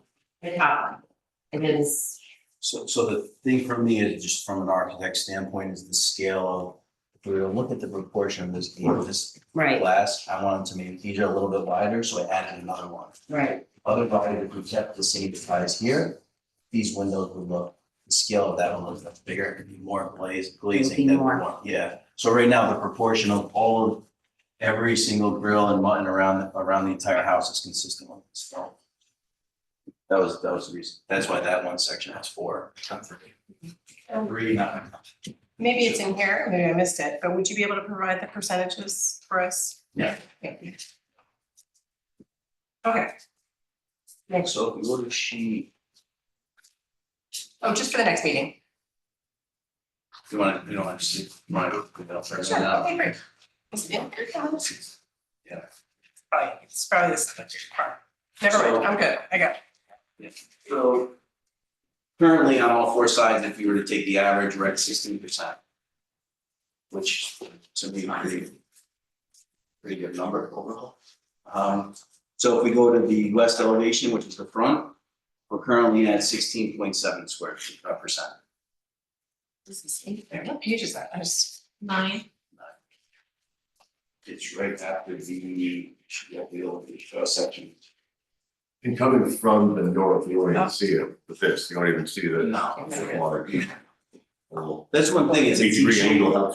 it's, and it's a T-shaped house, so there's these, it's not just, if it was a box, you'd see it on all 4 sides like a lighthouse, so by having these jogs in and out, they kind of actually reduce. Yeah. I hear what Emily's saying, I do. it's a lot of glass. And the other question is, there's an arch next to the driveway, I mean, to the garage, that door to get into it is That is an arch, arched too, yeah. okay. I would take all the, I'm taking them all out. Yeah. They can go. I think that's, Yeah, so so now if we were to look at the east elevation, you're at roughly 20%, 20.6 on the. So the east elevation is obviously the rear of the property. South elevation, you're at 13%. And on the north, we're at 14.5%.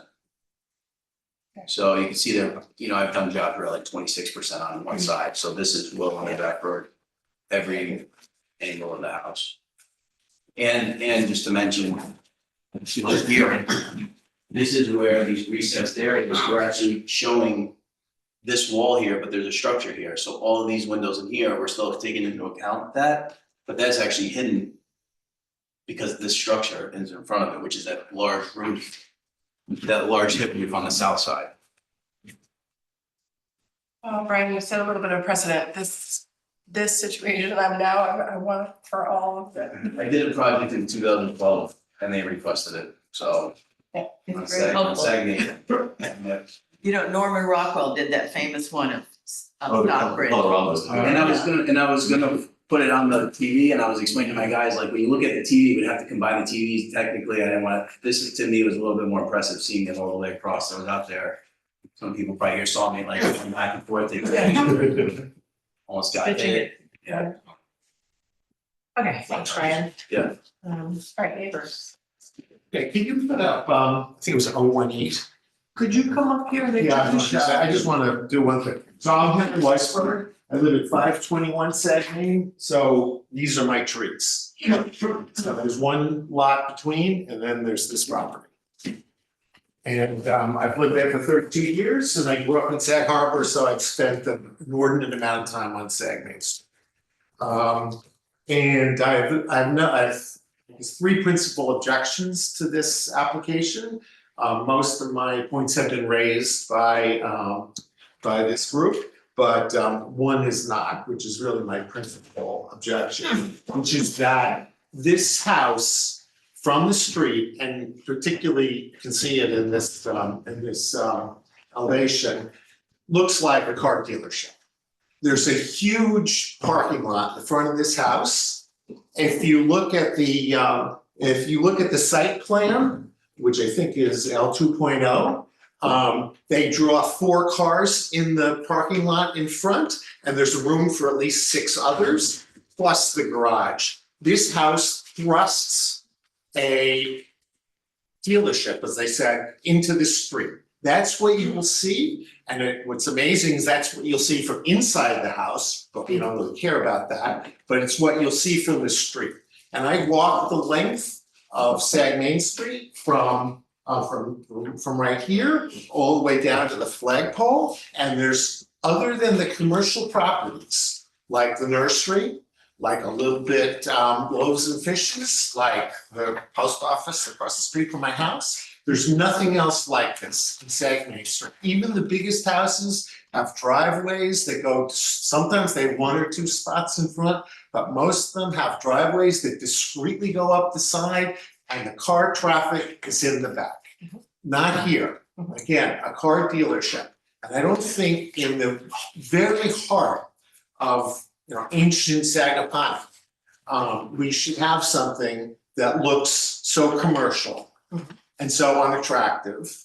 And if you can put up that the elevation, the nighttime elevation, you see it's raised up, so it's going to be, and I think the pitch was described as virtually invisible. When you go to this property, you see the pitch is not invisible. This is a pitched property, quite pitched. So this parking lot is going to be raised up and very, very visible.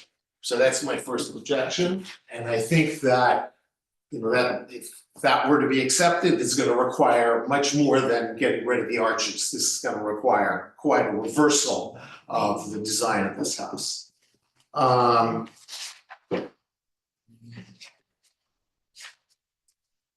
And again, as somebody's made the point, completely atypical for Sagaponack. We're talking about, should this house be in Newport? Should it be in Charleston? Well, it shouldn't be in Sagaponack. The facade, aside from the cars, and again, I haven't run the numbers for how much a window there is, but this looks like a city building, particularly that central third, which is virtually all glass. And that is not what the houses in Sagaponack look like. That is not consistent with the historic district. This will be, maybe it's a lovely house, absent the parking lot, but it is not consistent with the neighborhood and is not consistent with what Section 245 requires you to consider, which is, what's going to fit in with the pre-existing architecture. Finally, the recontouring, and there were some suggestions in that regard. The recontouring is very substantial. They're talking about taking 1,000 cubic yards of dirt off this property.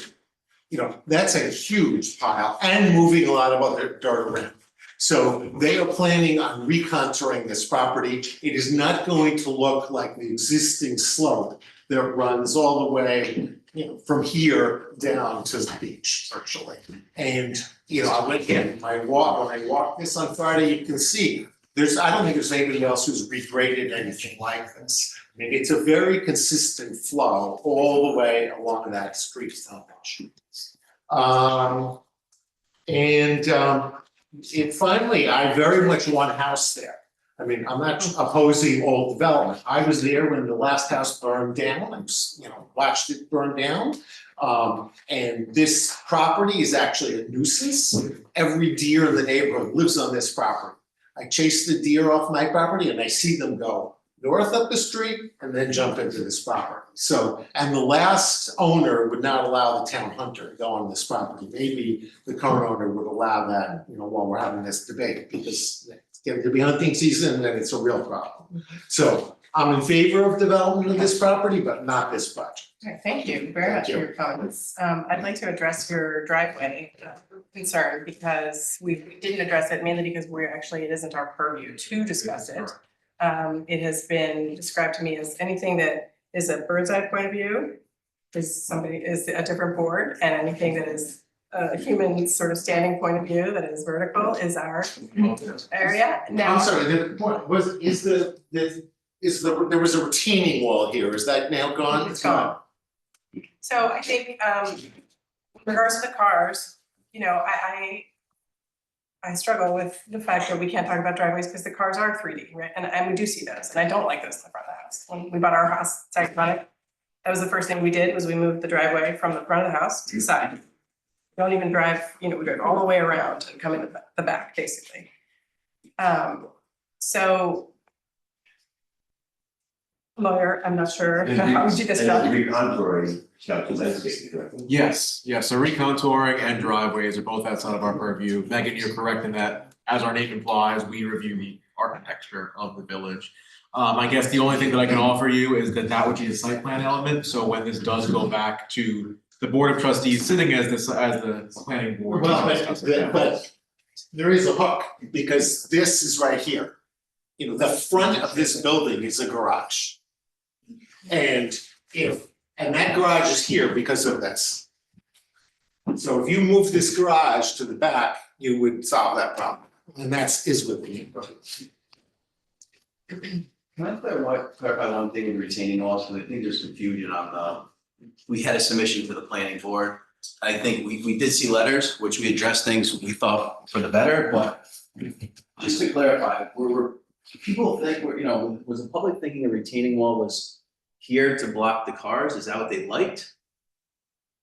You had a drawing, which I thought I saw when I came to look at the file on Friday, and maybe I'm misrecollecting. But there was a drawing where there was a retaining wall, again, this uncharacteristic stone that went right here. And it didn't shield it, it was right, structural, it propped up his driveway. Correct, that was all eliminated.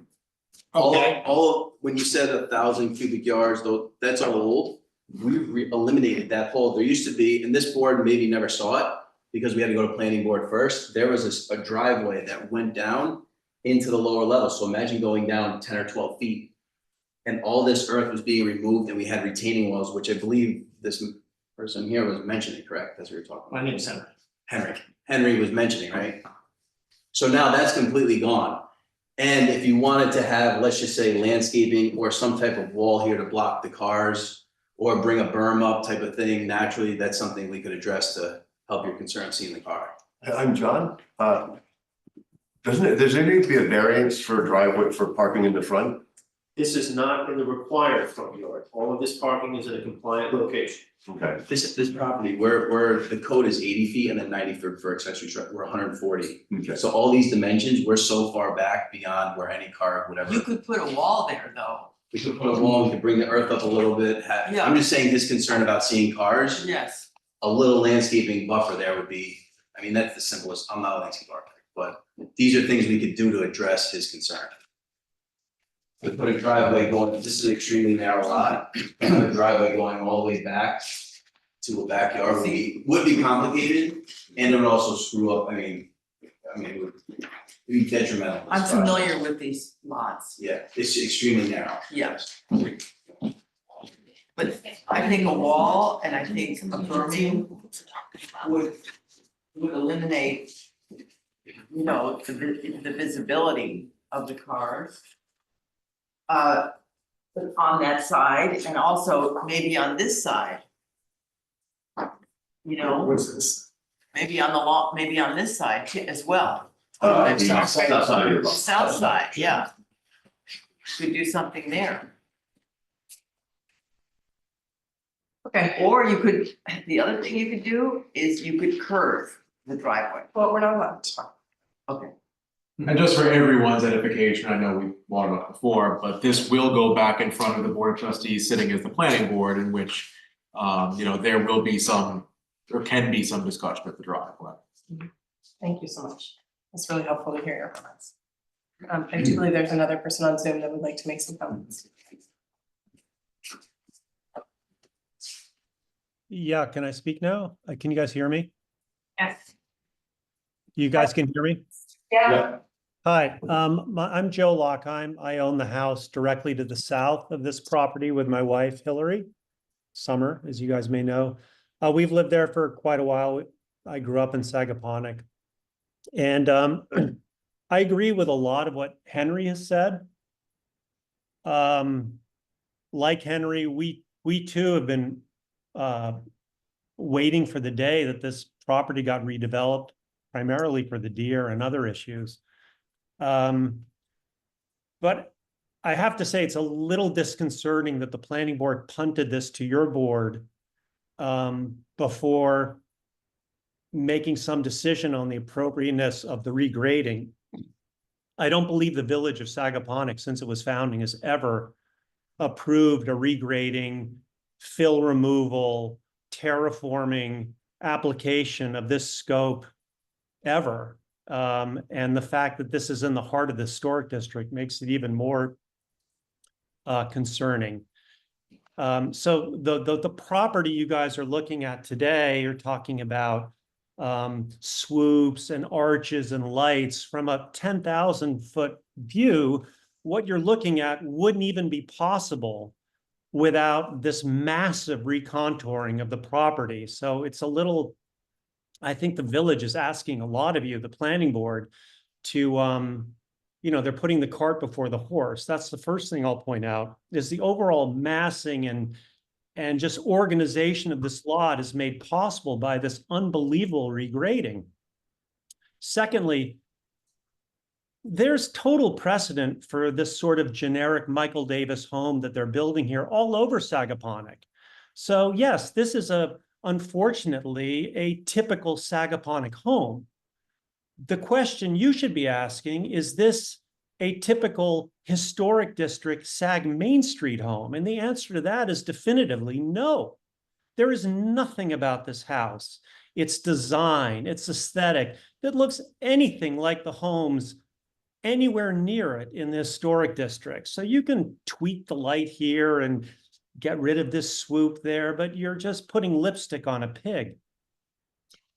The last thing I'd like to point out is I do appreciate the fact that they got rid of the stone wall and the regrading in front and all of that to sort of enable subterranean parking lot. And there's some mention on the board here about adding walls and retaining walls. And as somebody who lives next to this, the less industrial rejiggering we do with this, the better. If the village is going to let the car dealership stay, as using Henry's words, then, just put a privet or something in front of it. Let's just stop building walls. Finally, my last point is one of their representatives who got up in front, spoke first, said that they're trying to be as sensitive as possible with this lot. Well, if they were trying to be as sensitive as possible, they would have built a home and a compound that worked with the contour of the lot they purchased, not the lot they wish they had purchased. So I'll leave my remarks there. Thank you. Thank you, Joe. Do we have a history that we can talk about right now of historic? I mean, there haven't been blank spots like this in the historic district, am I wrong? Where you have to build a new home in a historic district where there wasn't previously a historic home. Am I correct? This is a brand new prop. No. We do have one that you guys approved, that's on the other side of Sag Main, just a little closer to the beach. Is it, Oh, yeah, the farm compound one. But that was an existing home. Was. At least they And they kept kept the that two thing farms, there, and then they built some things in the back and sides, right? But we're starting from scratch here on a blank lot. Because you couldn't even see the home, what was the home that burned down? What did that look like? It was a simple shingle house. The only thing unusual about it was the trim was painted blue. But it was consistent with every other house on that strip. I think it was a low house with dormers. And blue trim. Yeah. I'd like to speak one more time about the grading. I'm very familiar with this type of lot, and the landscape architect has a good solution with the dry wells. And without the dry wells, it's a flood zone, I mean, basically. So it's not a lot of moving of earth, I think it's appropriate, that's all I have to say. And the only way to live have a house in that location. And the other house was small and probably got flooded all the time and on concrete block. Right, would have been flooded, my house doesn't flood. You get a higher elevation. You're at a higher elevation, No, I'm in a lower elevation. but do you have a similar 14-foot grade from front to back on a? My property, again, 2 south, Yes. has the same grade. I mean, it has it's a comparable grade, it's not as steep. I don't think the decline from the back to the front is not as much, but I definitely grade down. I've never flooded. Do you have 400 feet? Probably. I'm not exactly sure. Well, you're lucky. No, her property's much deeper. Her property, because her property is much. This is very deep, this is. Yes, this is very deep, but I'm 1.1 acre, she's 1.9, that additional 0.8 is in the back. But if they pushed their house more towards the street, they wouldn't have to regrade as much. That's correct. But I don't necessarily think we want it closer to the street.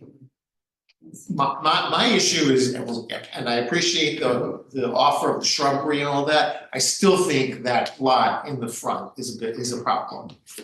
And I would, find a way to move the garage to the side or the back and get that lot, eliminate that lot or move it away. I'd like to just ask legal, I mean, I just think that we're talking about sort of workarounds for the driveway and the grading, regardless of opinion here, if we are not Yeah, we could, able to really, affect that. I think that it needs to go to the appropriate board and that has to be approved. Are we saying that that's not approved? No, that's not. And one of the reasons that it came, there's a reason, this was by design, that this came to us first. The concept was if the applicant changed their architecture in a way that would rethink that the way they wanted to present the site plan, which presumably includes the grading and the driveway, that'll be more efficient for us and the applicant to decide on the design of the house, the dwelling first, and then for it to go back to the BOT as planning board to do the site plan. Does that? I think that's I'm not very sure that answers your atypical. question. so we would say something like if you, either remove sort of the shingle style, something Toll Brothers-esque elements to it. Or push it back 60 feet. I mean, we're sort of like playing Solomon when it's really, we're trying to find something that we can do to somehow have a inflection point where they have to go back to the drawing board essentially. Where they have to go back to their actually replanning locations of things and everything. Correct. Well, whether that's the case or not, in terms of what their intention was, I mean, I do think that, I don't wanna speak for the rest of the board, but, I don't really feel like we're gonna get to at this juncture, something that is going to, move that needle necessarily, and, I don't know if there's precedent for the boards talking to each other or how it's worked in the past in a situation like this, but I do feel a little bit like, I don't wanna say much more about these topics and how they're related to workarounds that could affect them until that board does make a decision that we can work with There's it. nothing in our purview right now that will really satisfy the community. Correct, and and I almost feel like this is a dilemma, and I know this was brought up as an idea, but it's almost impossible for us to say like, move the garage at this point for aesthetic reasons, because even if we felt that we wanted to move it for aesthetic reasons, but none of us brought up before this conversation, we're essentially doing a workaround for the driveway, which is not really the right thing to do.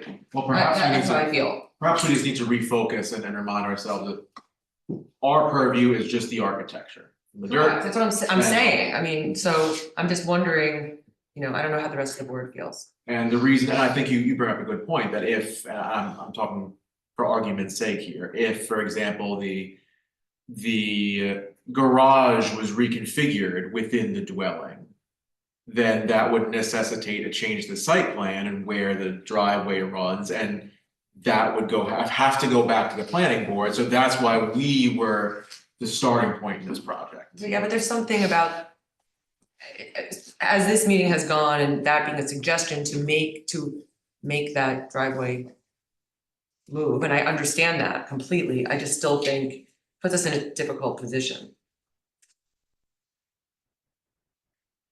I strongly feel that, you know, we're not living in a carless community. The cars affect the view of the house. So I feel like it's our purview. I understand that it's not. I mean, the code does speak, and I'm at 24573E3 here. New construction shall be compatible with the character of nearby properties in the historic districts. That's a difference. Yeah. I mean, If we could do a site tour and walk the neighborhood, I mean, we should know it by now, but I mean, I wouldn't put this under striking dissimilarity. Just asking if we can have someone look at it. I would not. Yeah. do we have any photographs of the original home? Yes, Yes. however, it's obliterated and it's pretty much in Saco County now and then. It's. Oh, it's in that book? It's modest, but it's there. Okay. And just barely there. I'm not telling you that the house that was originally there will be observable to you, but it is in that book. I have a few things. If you could just get name and, Thank you. you can speak, but before anyone speaks, you name and address for the record. Okay. If you don't mind, because I'm very much aware, excuse me, very much aware of the significance of this. My name is Lee Foster and I live just down the road from this. The one thing, I think I have a bit of a statement, but I won't read it. Because I think there's one thing that is dynamically important in this, and that is your comprehensive plan. In which it says future development should be harmonious with the existing character of the community and shall not detract from these rural and natural characteristics. I have more to say, but I think that if nothing more, a site visit is absolutely required. And then the fact that there has been obviously something in the way of a change. The dynamics of this conversation from the very day that this was brought to the planning board has changed. And so that's all part of this process. Thank you. Thank you.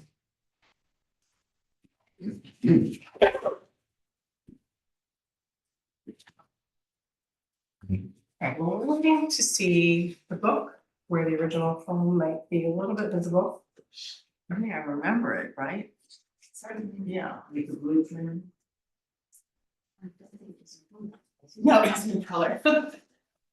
I'm sure that they have a copy here at the village. Yeah, she's Like getting I it. say, it's right, it's nearly obscure, but it definitely is there. Okay. I mean, the only other thing I can think of would be to make it more diminutive from the front. You have Yeah, you have a long property back there to work with. And maybe the mast should not take up the width. That would be my only sort of thought to make it feel more like the other houses. I don't imagine it would eat up your square feet because you have all that land to work with in the back. And you could curve the driveway too. And then you would have more. That's not what you want to hear. The house is great just as it is. All right, I think there's someone else on Zoom that wants to speak while she's looking for the book. Penny?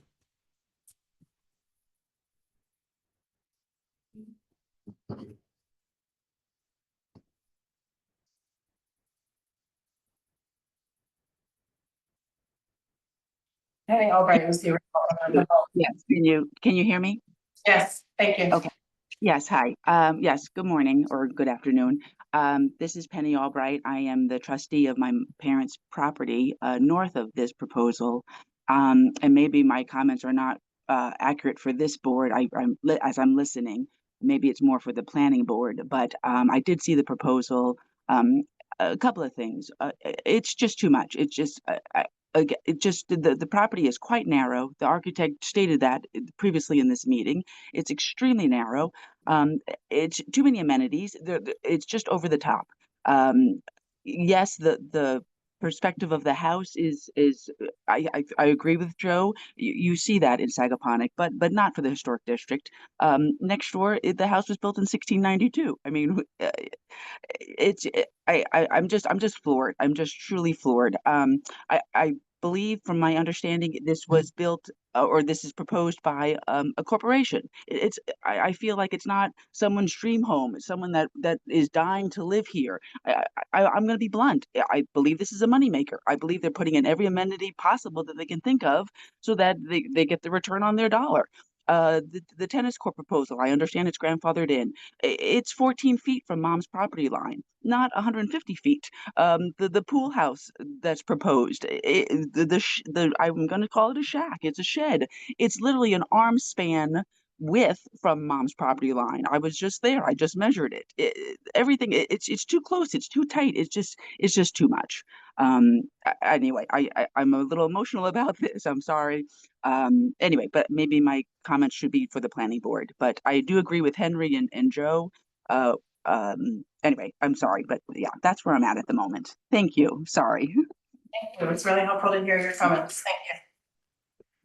I think it's very fair to say that this is a sensitive subject. And, Absolutely. at the least, it merits us doing a site tour and to really take the community, including the owner of this, into mind and try to figure The out. corporation is here today. Apparently, you want to think that. Because, you know, there is a face to this. There is a corporate. Hi. Was building. Hi, Carolyn. Thank you. Not our first project in the historic district. The first house we built out here was in Southampton, where we still live, House Lane, not a huge house. Went through quite a process with the Ahrb back in the day, and everybody at the end of the day loved what we did. We actually do care. We're trying to do something that feels right for the city, for the town of Sagaponic. It feels in place. And, you know, I like these kind of meetings because it's instructive. You learn a lot and hear everyone's point of view. So we took into heart what we heard at the last meeting.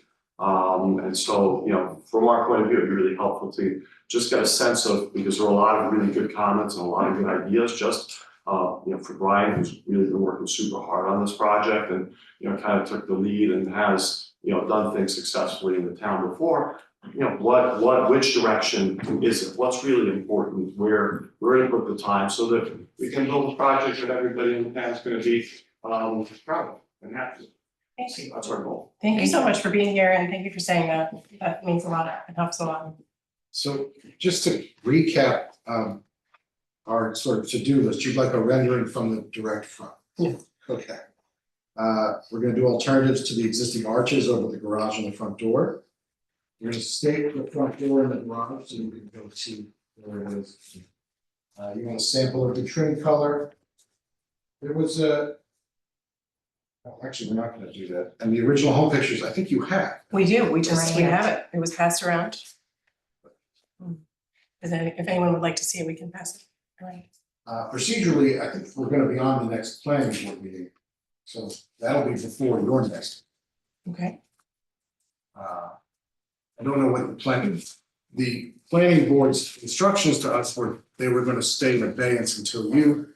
Sounds like there is some confusion, so why don't John, Brian and I talk about how that process would work best for us. Absolutely, yeah, we can have an inter-council discussion. Brian being the BO2's attorney. Mr. Reed.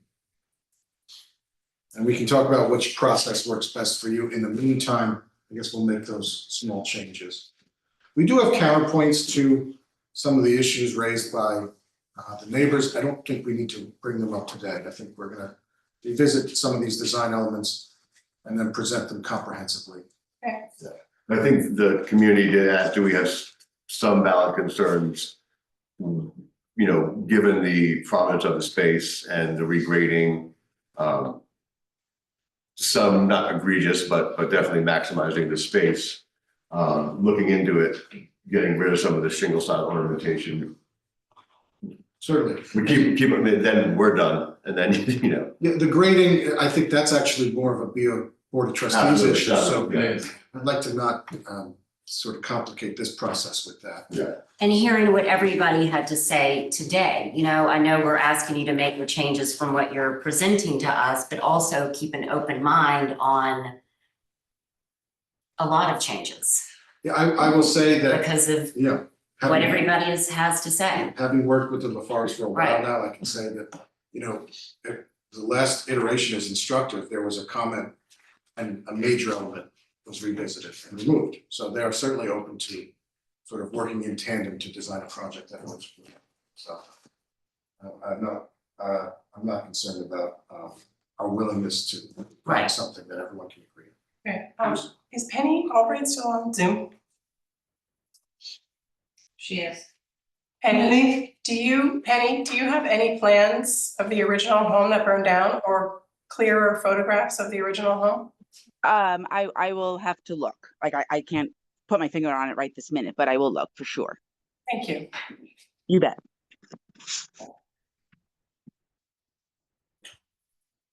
Did I miss anything on my to-do list? Well, going off the plans that you're presenting to us, I would still like to see a reduction in glazing on the front of the house. Is it just that one spot sort of in the elbow? Yeah, I think so. It's just when you look at it dead on, I know the house isn't going to be looked at dead on, but I mean, I have a feeling there are going to be a lot of changes in the future. So in that portion that, what do we call it, the middle third? That was trying to. Yeah. Yeah, I would say that and some of the sort of asymmetrical stuff deviates into more of a shingle style type thing. This was. Okay, thank you very much. Thank you. Thank you.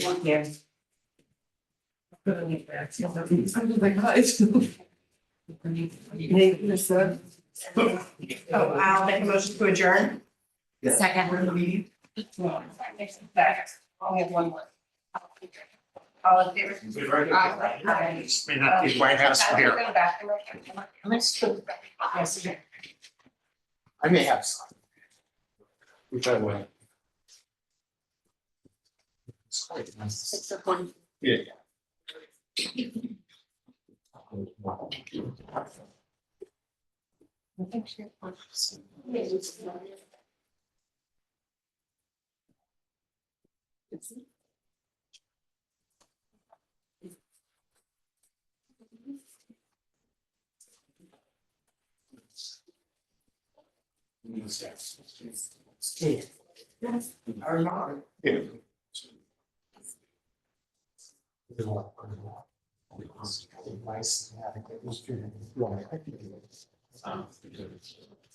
Thank you.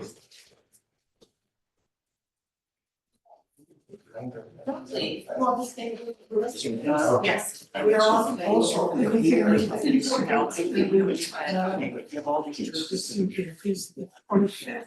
By the 15th.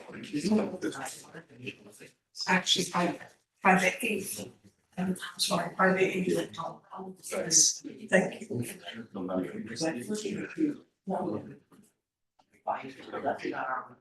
Oh, we're both.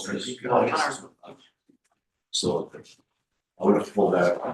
It's not that, so it's. This is. And, The trees that are. I mean, after like putting rid of The house, the. but I have I think maybe we should, other renderings of that. On that one. The guy behind me is like saying that. He's not taking going this kid through. I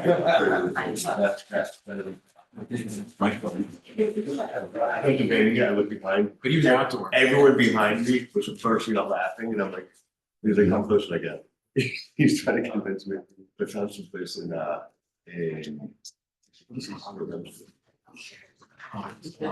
yeah, yeah. Well, there's this company. It's.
I'll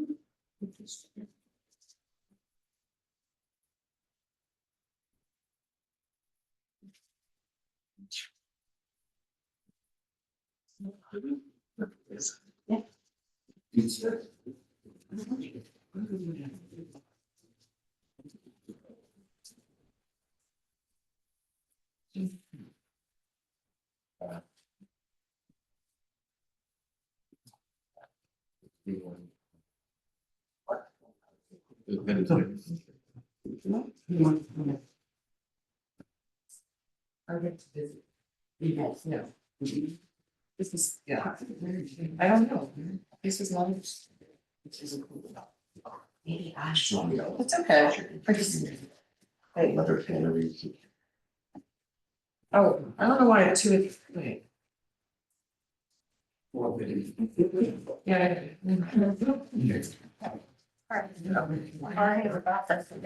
Discussion item 453 Hedges Lane.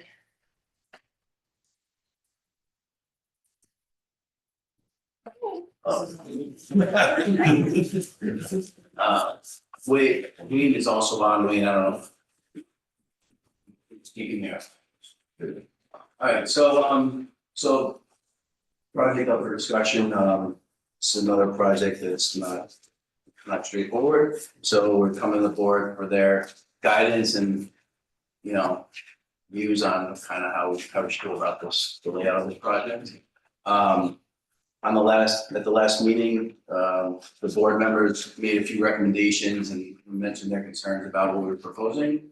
I met everybody on site, along with Zach Stubenhoff who's here, and I would like to think we address your concerns, and just want to kind of break down a few of the topics.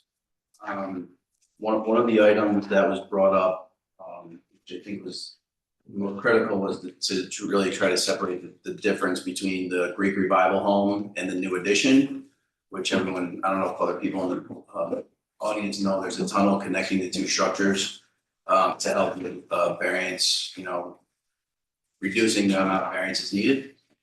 So the one thing that we did to change that was, and we also have a landscape architect here, landscape details. They're also going to get into the landscape plan, just to kind of, you know, their area of expertise to kind of help navigate you through the site.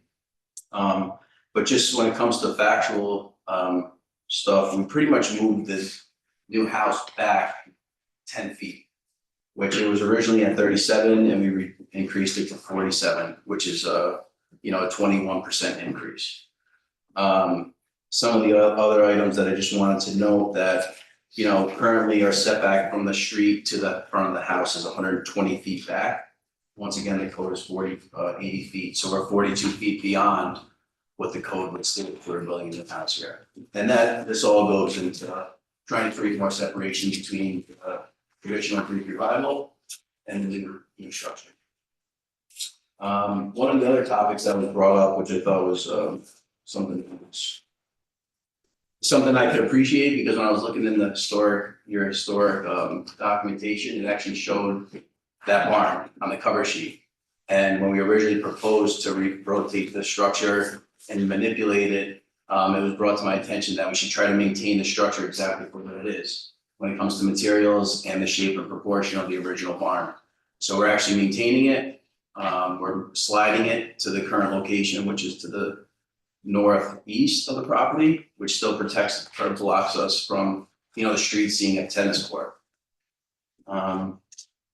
Another thing that was brought to my attention when we were walking through with Zach was, if you look on sheet 016 on page 16, there was you'll see there's a little window pretty much in the center of the Greek Revival. I mean, this is a minor item, but it looked like too much of a blank wall, and we were assuming that there probably was a window there flanking the original chimney. So I put that window back in, which is currently a doorway into the east addition.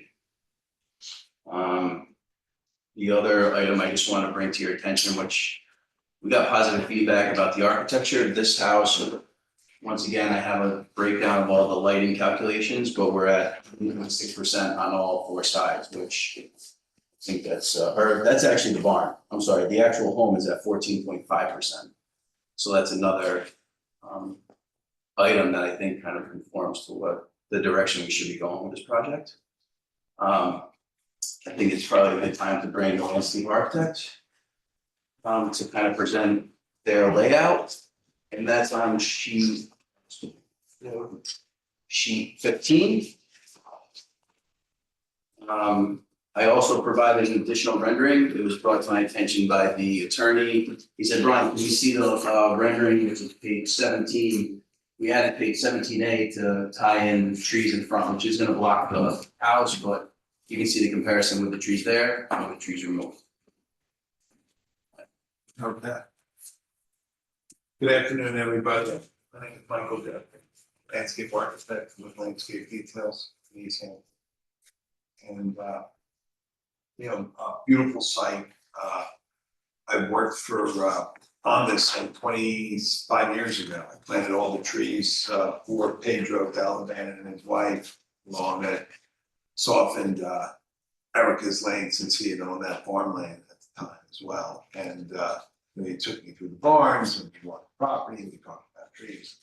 Here, 26 years later, I'm here to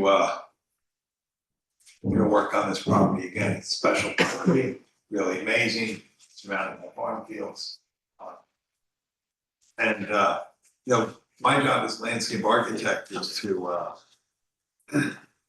take architecture, take the site and work with that and to enhance it and to make it better. And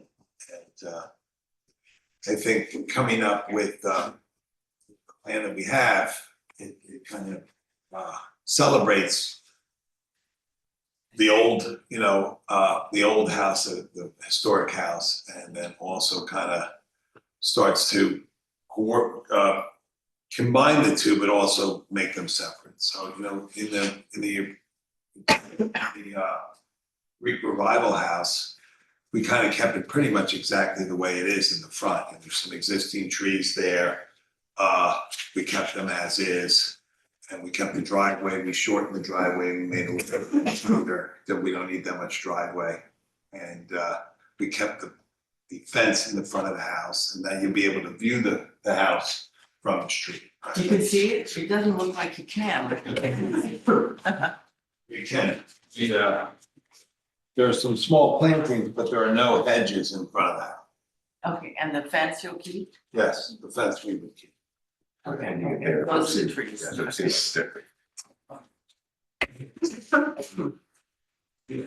This reference, rendering. I love you, Sophie.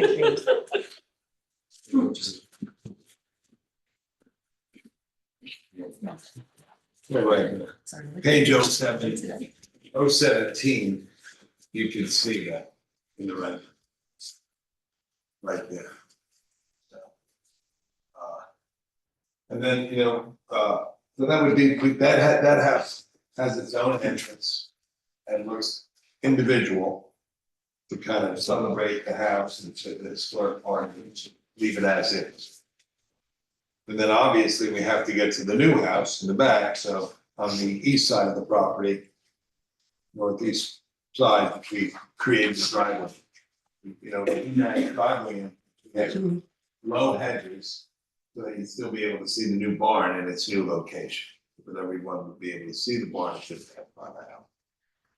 And then as far as the main house, what we did is, we have a certain amount of shade trees in front of it, and we also have some hedges in and around a small parking area in front of the house. It's really a drop-off area, as you can see in the design on page 015. It's really a pass-through parking. The parking area is on the side of the house where the garage is located.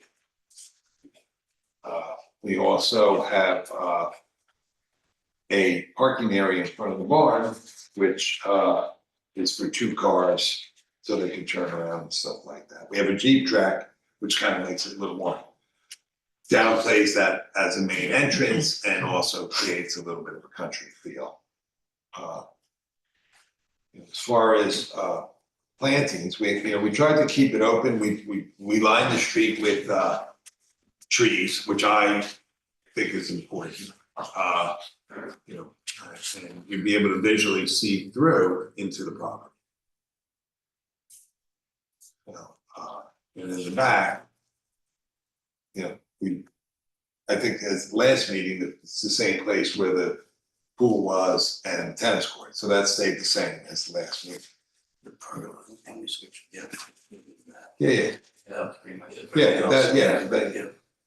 we took the pergola off that side, obviously, put it in between the pool and the tennis court. Okay, thank you.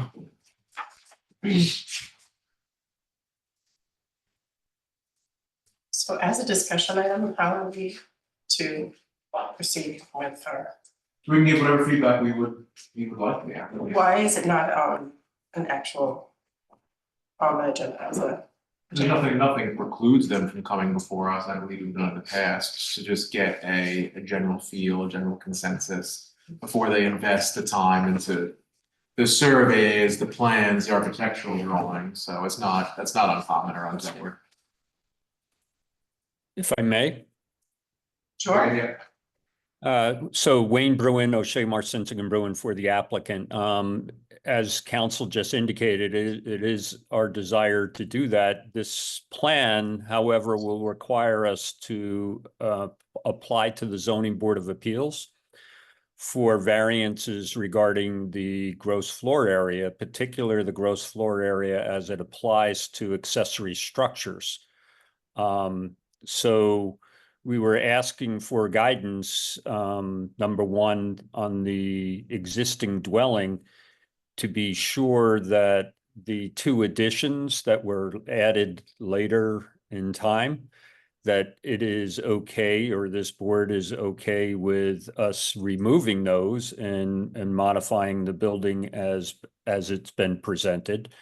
By removing certain parts of gross floor area that goes towards our calculations that we'll need to present to the zoning board, the intent being that we're not asking for a second dwelling, we're attaching that existing dwelling by a conditioned tunnel that has been accepted by the village in the past. However, all of the accessory buildings on the property exceed the maximum for accessory buildings. So for us to keep the existing barn, even though we're reducing and eliminating other barns and sheds and so on, that would exceed the gross floor area for accessory structures. And so we're looking for your guidance that way as well, so that when we do apply to the zoning board, they will have an understanding that the plan is something that we're not going to get their variance and then apply to your board and be required to have to go back and totally change everything again. So we would appreciate any input you can provide.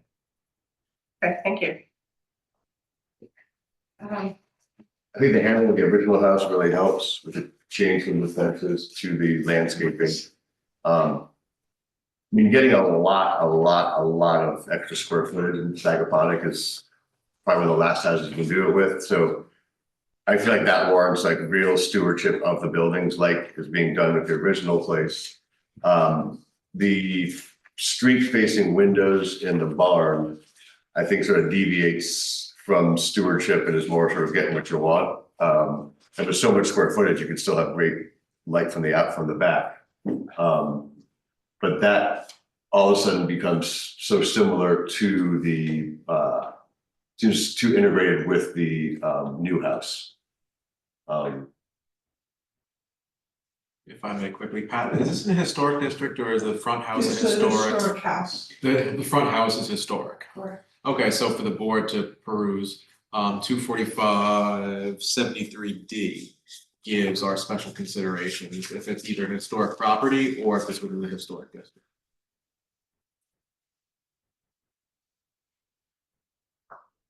The barn is being moved, correct? Saved and moved. And the side lanes are being removed. Yeah, okay.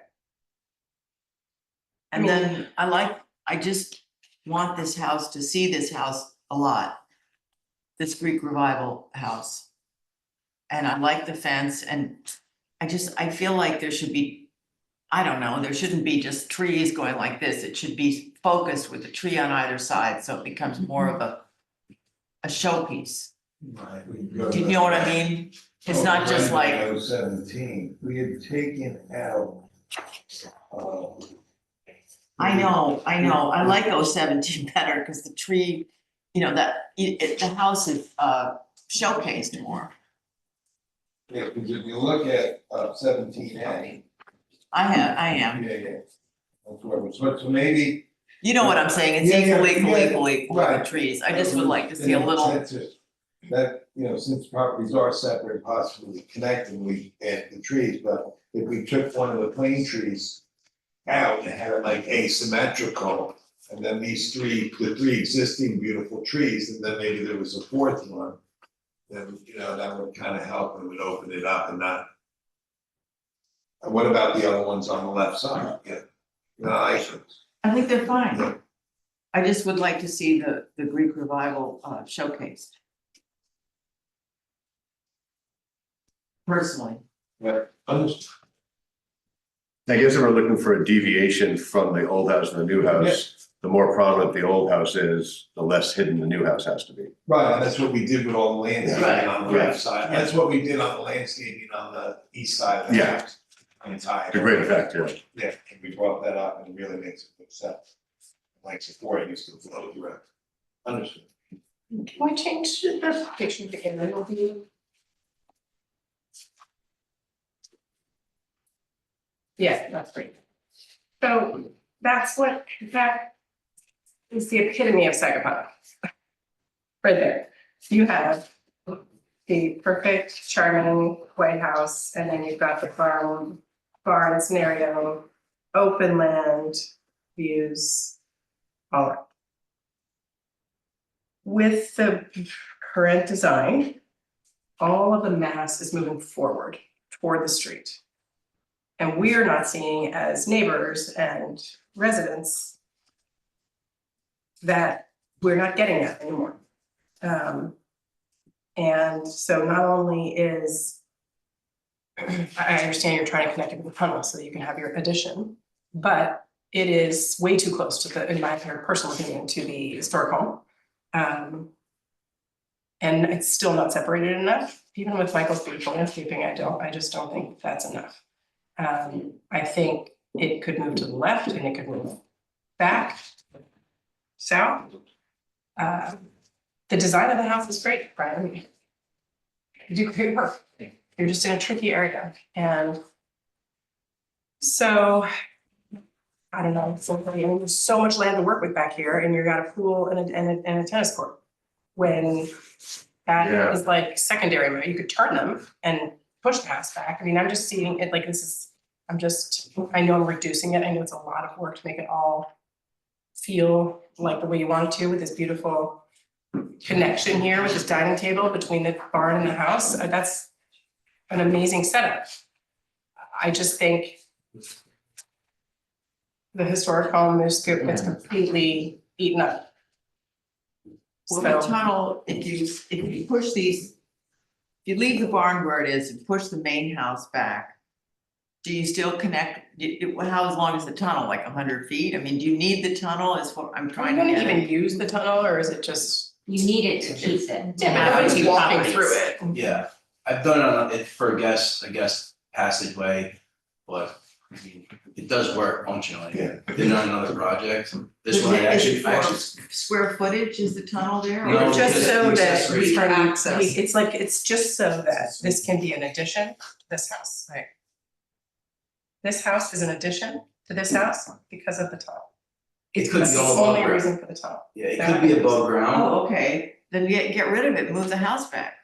Well, they can't get rid of the tunnel. They need the tunnel in order for it to stay an addition. So then You how can't have long two is the tunnel dwellings allowed to on the be? same. Yeah, I know, The Greek revival too is historically placed in that spot, but the foundation is not moved. can't be moved. Can't be moved.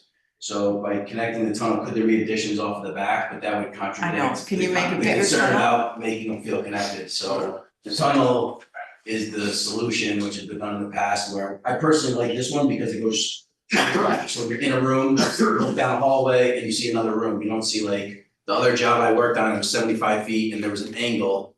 And it was almost like kind of creepy actually to walk down with this. It's nice because you go down the stairs, you see light at the end of the tunnel, right? So it feels like, okay, there's another space over there. I can see kids running down. We don't care about the tunnel. No one will use it. That's just a technical thing for me and John that Yeah. we worked out, yeah. But you can make it 75 feet, you can make it 100 feet. No one's gonna use it. Is right? there the fact that then it makes it an I understand, I get it. But you can make it bigger, longer, right? Yeah. I think the discussion that, sorry, what? How long can the tunnel be? Is there a limit? I'd have to look and see if there's some, I can't see there being a limit. The only thing I would be concerned about is egress. So just imagine if there were a fire, someone got trapped, that's where I'd be concerned. I'd have to look into Would that. require overall basement space or could affect the volume. You're right, also just imagine if someone got trapped in there, like I'd be concerned like this hallway goes forever. And it's like, okay, what do I have, a manhole like sticking out? Like just imagine a kid trying to get out. Oh, yeah. That would be my concern. Oh, no, and that. As anyone on the Going back board, to, go on, sorry. going back to just the position of the house when we originally brought up making it further back. And when Mike started laying things out, for me, it was like the further back we go, I just felt like the interaction between the dining area.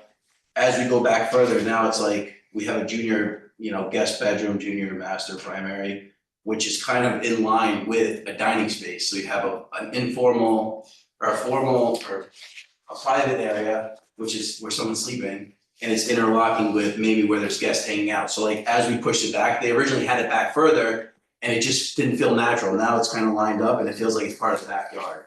So those are things, can we move all this stuff around? And then that goes back to the discussion on changing, okay, are we gonna rotate the tennis court and it's north-south, like that's kind of how a tennis court should go. Could we rotate the pool? Yeah, the pool could be rotated, but we were stuck between, in my mind, between a rock and a hard place, between the rear yard property line and where that barn is, which is pretty tight up on that. So to keep pushing these things back, which, Like, I guess I wasn't here for the first meeting, the comments that you guys had, but originally was, they'd like to see the house move back 10 feet. Well, it was more separated. It was like Right, more so separated. but 10 feet's not enough, but 10 feet's not Yeah, enough. I think with all these efforts made towards the integrity of the old house, keeping most of the integrity of the barn. In order to give you what you want, the main house is still looming over all the secondary structures. And it would be moving it back or diminishing the size of it, reducing the variance to make it less looming.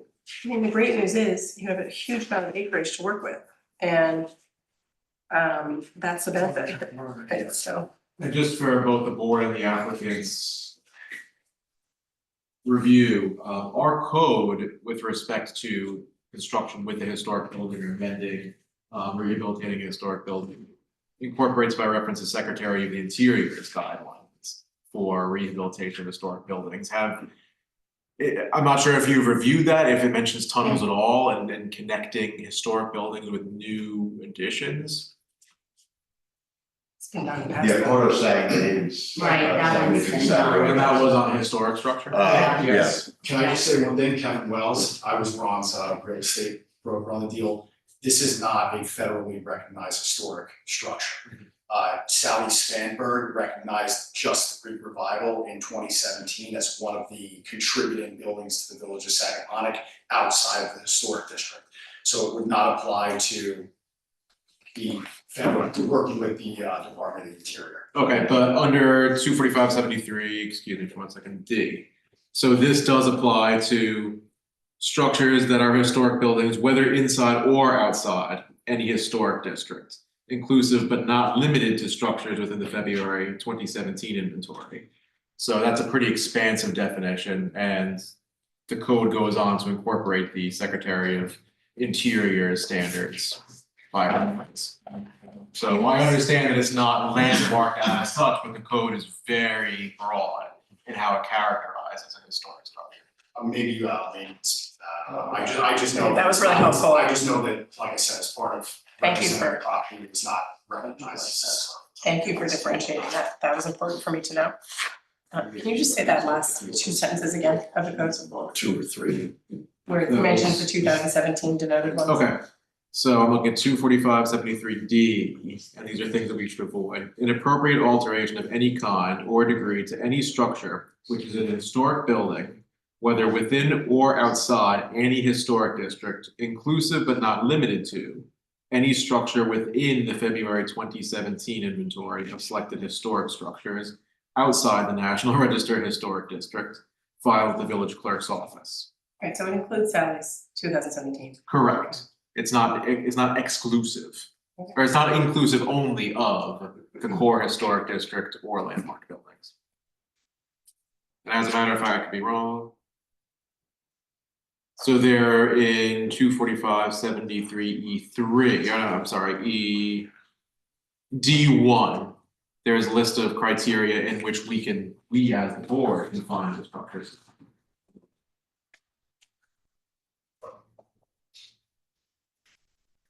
Maybe I should say a few words. Getting a little laryngitis, so I can't speak very well. But I'm the architectural historian on the project, Zach Stubenroth. The Secretary of the Interior standards certainly do apply, no question. And in my opinion, they've been very well observed in this project.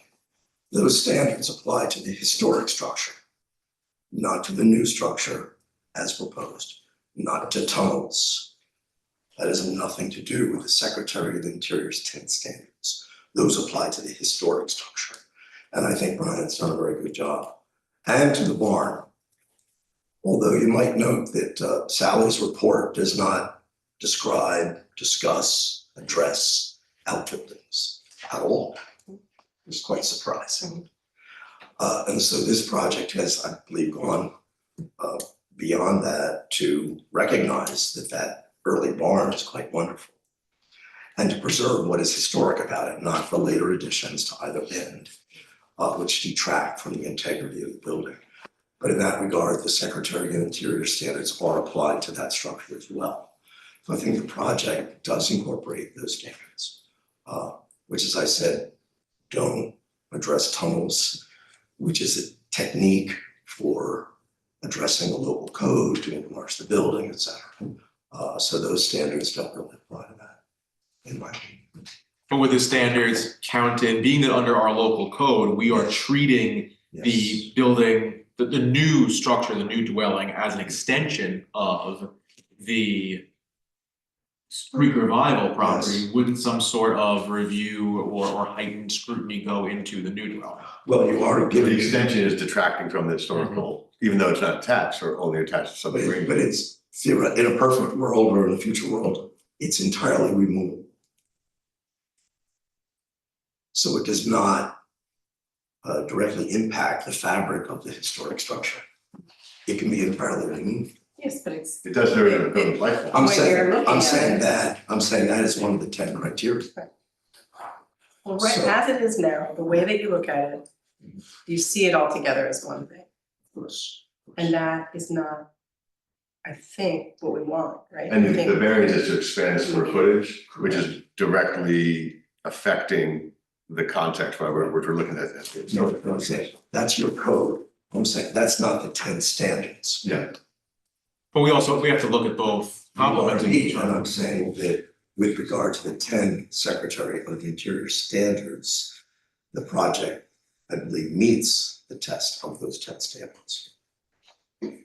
How you apply the code and whether the visual impact of the new addition, how that impacts the original building, it's entirely within your code, but that is not what the Secretary of the Interior standards are addressing. These two separate criteria. Is there any, or are there any amendments or renovations proposed to the Greek revival structure? Extension. Yeah. Aside the tunnel aside. No, there's a There's a whole there's a second new half extension. of the house that they're We removing. added a new window. They removed the larger extensions. Yeah, and added a they're adding larger another window. shed. Yeah, did anyone else tour? I did, yeah, I did. I did. No, that's it. I just to say, I did feel that when I toured, Brian, I think you made. You explained very well the removal of the later additions on both the Greek revival house and on the barn. And to me, that makes sense, the removal of the new additions, and I really understood why, and you showed me, the difference in the architecture and everything. I think that, I'm not sure in terms of what we're saying. I just had a quick question because it relates to all this. How many feet exactly, I did, but how many feet are they, apart? 47 feet. The Greek Revival and the house? Yep. The addition, there's an actual addition on the back of the Greek Revival, which is a little kitchenette. No, I know, that's what you're removing. Yeah, we're 47 feet back. We were originally at 37 feet. Is there any historicity or historical value to the extensions? Not really. No. Everybody, yeah. That's why we all tore it. What year were Yeah. they built? Enough for masonry, foundation work. And Yeah, seems to be in the 30s. Built 2x4s and, yeah. It's on concrete block. So you're, But then the other extension is within the vernacular historic, but is a extension. I think what you're saying, to just clarify, I think you're saying that it will be 47 feet? 47 feet. But from the it back. was 37 with the 10 feet of that addition that you're taking away, or you're proposing. Yeah, to- that addition we're proposing originally from the back of there to the original design, you weren't at the hearing, it was 37 feet. We pushed, after dealing with the landscape architect, we pushed it back another 10 feet. So it's a total of, from the back of the addition of the Greek Revival, it's 47 feet. Of your proposed one-story addition, right? From the Yeah, back we of just- that yeah, we just- to the new house on this plan is 47 feet, correct? Yeah, so basically here's the addition. Moved from 37. This is the addition, this is the Right. Greek Revival. Right. We were originally somewhere here at 37 feet and pushed the house back to 47. This might, I'm gonna look at the sign, it's like well over 15 feet inside. So it's from back here, probably more, probably. So is your issue that if I don't know if this is, if you moved the house back, that you would not be in alignment here with the barn? The Yeah, barn, so- they're moving the barn. They can move the barn when they want. The thing is The the barn move, is back here, right now. oh yeah, the barn's over here somewhere. Yeah, it's over here somewhere. So it doesn't mean. No, this barn was, we locked it into this position because of the hiding the tennis court. Okay, but it all works together in that. Now you're trying to make up, right? But with not like, And to move this over, this was gonna be kind of up front. We were trying to tuck it behind this structure so the massing could be less. But just for argument's sake, I mean, if you moved all this back and for Megan's point, and I mean, you still have a lot of lawn if you rotated that, right? Yeah, I'm not a tennis player, but I always know like north, south. That's a discussion, I guess. well, that's a different. I'd like to say something, in working with the property lines and other buildings and stuff, new landscaping is a lot of ways to, create separation. Well, possibly, it's more of a green solution that had plantings and things like that, if they kind of offset the two buildings. And, But the size of the lot, right, is, what's the exact size?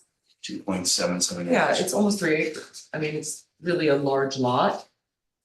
Again, but I think I think it was Megan and the board's point, I mean, it's conceivable that you could have the Greek Revival showcased a little bit more because the rest of the property will be back and still have all of the elements and all of the amenities you want. It's not even distracting, right?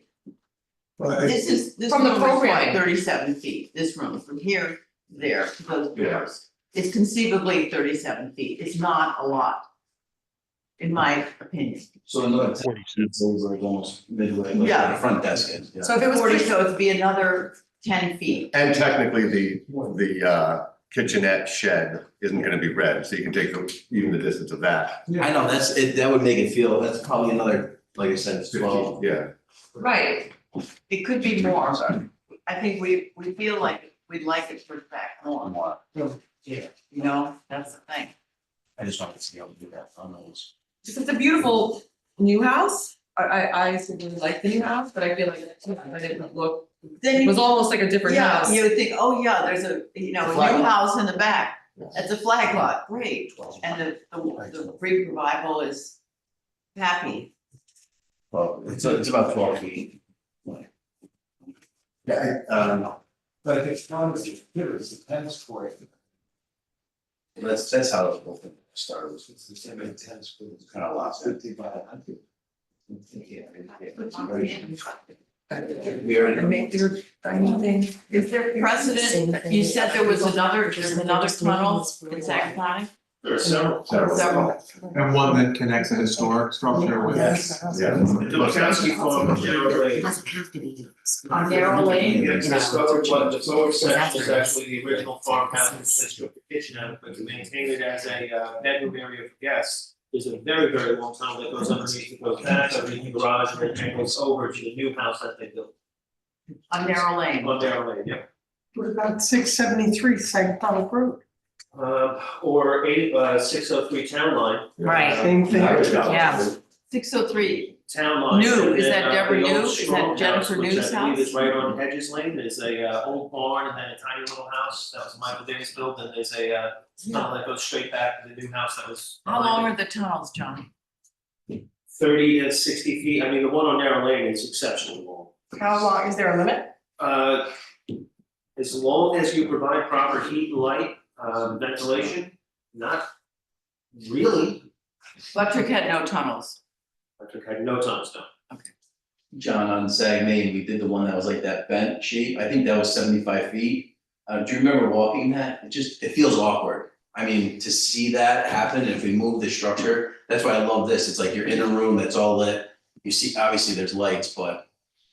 If you were not counting this as accessory, which you're doing because of the tunnel. Yeah. Would you be able to build this at the same size? Yeah, everything's to code except the accessory building, which is the barn. That's the only variance we're requesting. And the tunnel connecting the two. John would be able to clarify more on that, The but 10-foot part. yes, now if we had them as two separate structures, it could be an accessory structure, but the max building height, there's other We can't get a setbacks. variance for the height, you wouldn't be able to. Heights, setbacks, right? We could go through that whole list, but this eliminates. We do have one tunnel from the Swanson barn, which was historic, to the new house they built. And they actually increased the width of that tunnel so much, they put a lap pool in there. Serious. Yeah, but the new one, we didn't like the lap pool because of the kids, so they just playroom. That's great. See, that's a little aggressive. Sean. This is a 5 foot wide, this is a 5 foot wide hall, you know what I mean? This is.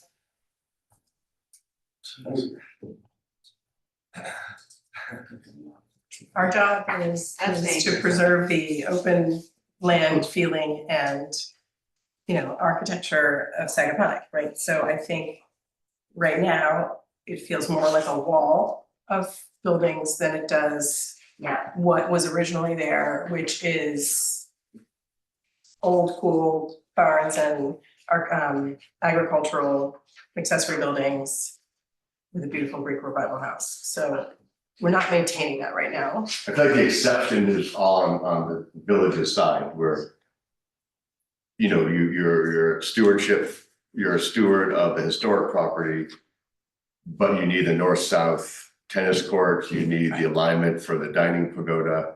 There's so many specific things which, like, you certainly get a special place in heaven to get these variances, but you're sort of taking everything you want. You're going for it. You have a lot of room in the back to play with in terms of, you know, making it. I don't know. Would you the prefer to see like solid a tennis court in the front? I've done it where the tennis court's in the front yard. Oh, God. And we can push this to, I know it's a little extreme, but I'm just saying, it has been a situation where we pull this back and the tennis court's in the front. The tennis court could be shifted. Well, we have to rotate. I'm not, like I said, I'm not a tennis player, so I don't know, it's something that's brought up. I am, it could be shifted. Oh, it's not a big deal? And it can be It's used not for a big both. deal. There are plenty of tennis courts that are east and west. Yeah, no, it's been. It may really be came shifted. down, I don't know. Well, I play tennis and I have a tennis court in It my doesn't east and matter. west, and so I'm fine with it, Yeah. because during the day when you're playing, it's after sunrise and it's before sunset, so. And you could always have lights. No, I'm just kidding. No. You're trying to get us on that one, that lights, spotlights, Yeah. Yeah. No, we have, this goes back, it's not, we'll just go straight. You can realign the tennis court, you can. Yeah. Yeah, it's not like. And push everything back, so. And I think you guys were so receptive during all the meetings and the site visits. And we were receptive to you being receptive. And working with you the best we can, it's to make that separation. It still looks like it has to be an empirical physical separation, a little more. How much line is it between the south setback and the beginning of the tennis court? Seems to be a little more meat on that. 44 feet. Yeah. 44.7. Yeah, that's that line right there. Yep. Oh, is that the line to the tennis court or the? oh, Yes. that's the line. Yes, thank you. So I mean, if we get balance and that's what back. Yeah. I mean, There's no neighbors in the market. Yeah, that's a good- Tennis court back and. That's a point. Yeah, move the house. Does it meet required rear yard lot coverage if you push it back, or is it 44 feet because of required rear yard lot coverage?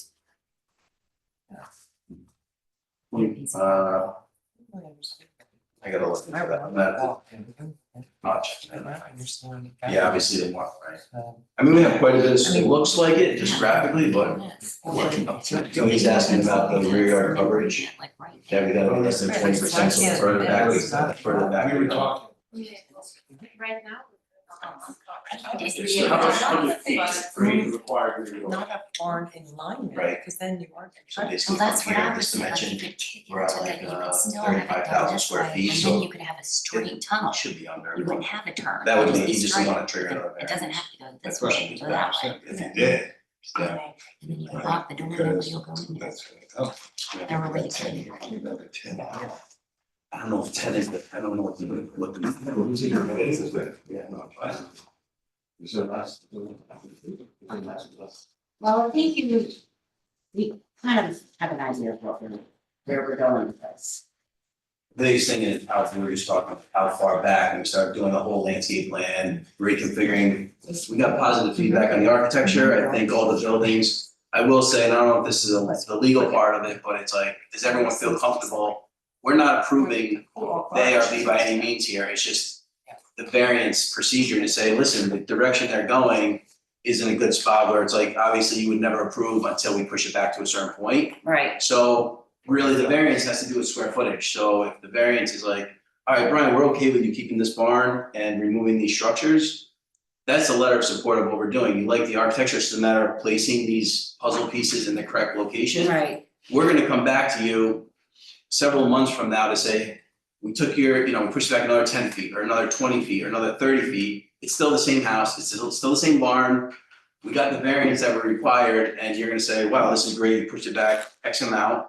And you might say that's still not enough, and then we gotta come back again, but. Can I just throw out an idea here? Yeah.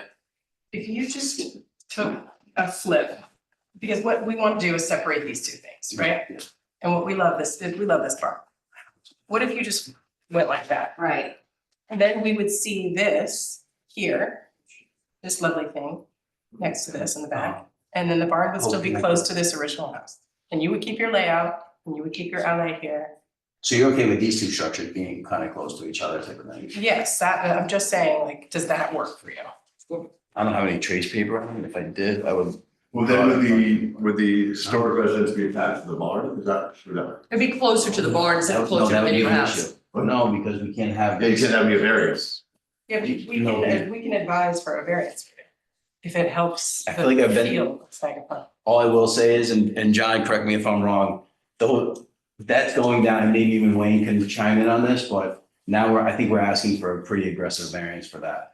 That's my only concern for you guys, and you could probably. Yeah, you're putting an accessory structure into Yeah. a giant residence Yeah, structure. and it's like two Oh, I see separate what yeah, that would probably.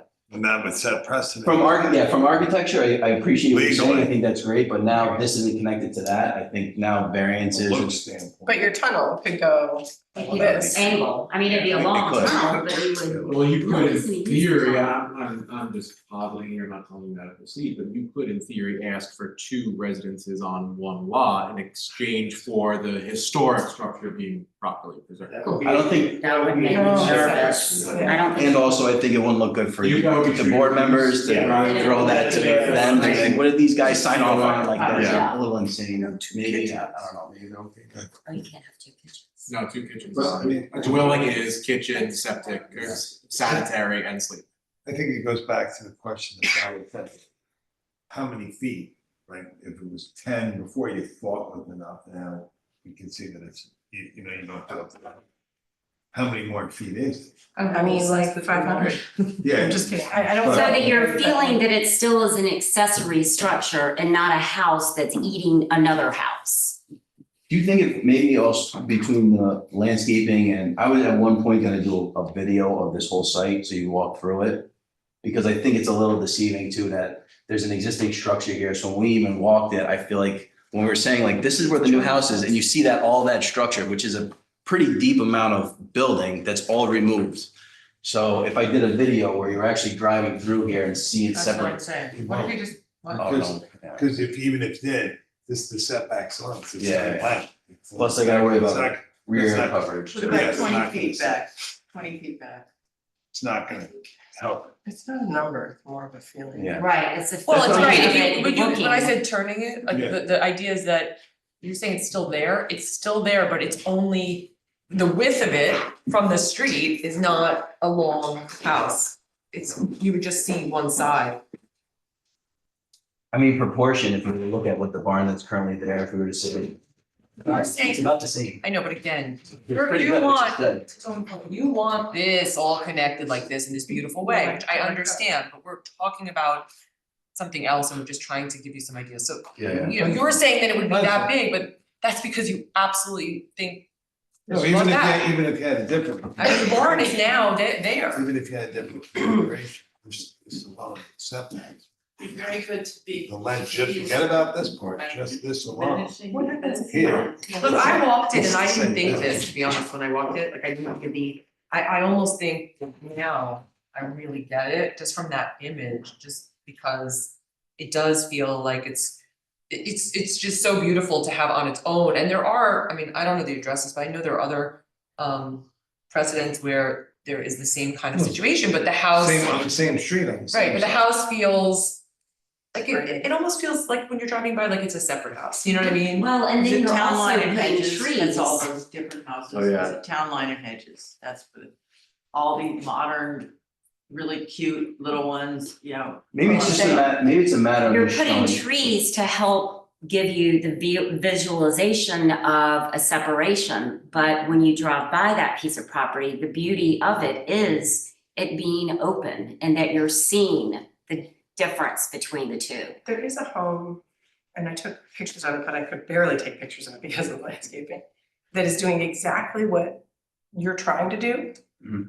Like a quarter mile west. I'm gonna look at. That's Michael Davis' house, and he saved the cottage. He moved it on the corner, has the picket fence, the same cottage. And you know it's the same person's property. But they're But you two can't- totally separate things, you can But see. that But that was house, done- the That cottage was is done through here and then the landscaping house when it was is, first done. but the house is not But near over the it. years, It's not like this lining house is up on its own. to the back, it's off to the But side. it is also, yeah, it is. It's kicked off to These the parts don't side. line up. From Google Earth, I can look up. Oh, yeah, different that part properties. I know. I can look up a few different properties and show you setbacks and send a reference in and say, how did these feel to you? You're gonna look at several different options and say, yeah, that feels good enough or that doesn't. And or like, I still think do we build a model landscape- to show you a model? A model would be Yeah. amazing. I would just not like to have Or something landscaping like that. hide the beauty of Yeah. No, the but a area. primitive model. I mean, but- that's- Well, I was thinking more of the back of this house, right, like, it's more like, Chipboard model. it's not all over, it's just here, even if we took apart. Oh. And then we took could just move this them. way, The biggest thing- it's more Yes, open, that's what I it's mean. focused in You know what I here, mean? to have that separation. Chipboard, And you're where we blocking could move things. It's not that beautiful critical about scenic it. view of what I know, Sagaponic it's not- is you and guys- a, you you love know, structures, just backed like up that. to Yeah. So that would be the discussion. a reserve. Alright, just- So I don't know. Or I do a video going through the site. I think a model, even a chipboard model Yeah, would be really good. I would probably do it on basswood or Yeah, all kind of yeah. monolithic. But I think also looking at other sites that you guys could drive by and see where it is, and you can You say, did the one at the corner that I keep talking about, Town Line and Hedges. Oh, yeah, I know that one, it's on the, Those it's on the those south are side of the very street. close James together. Merrill did a house there. Yeah, it's a cute little house and Yeah, then with a a blue pool door. barn. It's, Oh. yeah. Modern. I know the property you're talking about. Yeah, it's very successful, and then they planted it out, I couldn't see it. let's see how far that is. I'd be able to show you a diagram of like 3 different options, and we could show you the one that you're saying Yeah. is too close. Yeah, I know. And I can tell you, I can measure that's 20 feet, or that is 50 feet, and it's still not enough. not a fancy lot. No, it's more massing study, but I think we can, I mean, I feel like we can leave it to you to. Yeah. I Come think up you- with ways in Right. which to show it, So I think we tried but I. every way, but actually physically moving, spacing everything Building around. it, no. well, this also isn't building a it. formal hearing, right? So everything we're submitting, I don't like presenting, I've learned my lesson when it comes to presenting options to the board members, to say, well, you like the, formal hearing, do you like this or this? It never works. But this is a discussion to get your view on what we're doing. And we appreciate I that. think obviously, the that's bottom what we're line doing. is seeing. Again, you don't have to give options, but it's about maybe giving something up in terms of not giving it up from a programmatic standpoint, from just where you wanted it to sit, you know what I mean? And seeing if there's a way to move it around a little bit. I don't know, right? I agree. So we're all in agreement, though, that the massing and the structures that we have, you would be in agreement that that's something that you would allow us to go through for the variance. I wouldn't wanna say yes or no on We that can't say until I that. saw the overall plan. Oh. That would be pushing Okay. until I see the whole picture. I think that, tell me if I'm wrong, please, I think that. This is interestingly another tricky one, and you do beautiful work. I think we're being asked by the board or our board to comment on how it works in conjunction with the character of a historic, historic structure. And I think we're saying that we like the architecture and design, preservation of the barn. We like the fact that we're okay with you conceptually taking down the new additions, right, on the Greek revival and the barn, but I don't think we can help, again, it's like for helping facilitate their approval of massing, like it feels like it's the same thing as the other, submission where we're kind of being asked to do something to influence what's under their jurisdiction as opposed to what's under our jurisdiction. Your jurisdiction is massive, their jurisdiction is a flat plane on a survey, it's all about numbers to them. It has nothing to do with Oh, massing. sorry, I thought it was numbers though, he's talking about numbers, no? It's all about the amount of floor area ratio relief that they are requesting, it's not about the massing, it's not about the architecture. It's really just more of a much more flat plane analysis where you guys are getting go vertical. So you're really not stepping on each other's toes, you're just saying to the board that you are not disfavorable to the loss of these two little wings, and we like them keeping the barn, and we think it's a good idea for the village. As But long not as in it's the setback. It's that simple. Your architecture and the historicity. Because you're within the Yes. size. Abby's got up here, this is 591 parsonage. And that's the historic house with the newer house behind. Yeah. Yeah, I think I could do a diagram, you see the site plan. I could do a site plan of 4 different options and you could drive by and say, that feels far enough, or, because realistically, without actually building some type of structure or taking down that long wing going to the south, like that, I think is what's deceiving, because that's an extremely long structure that you're feeling, the house is pretty much right there, but all that is coming down, so. What's happening on the right, Pat? That little building. Yeah.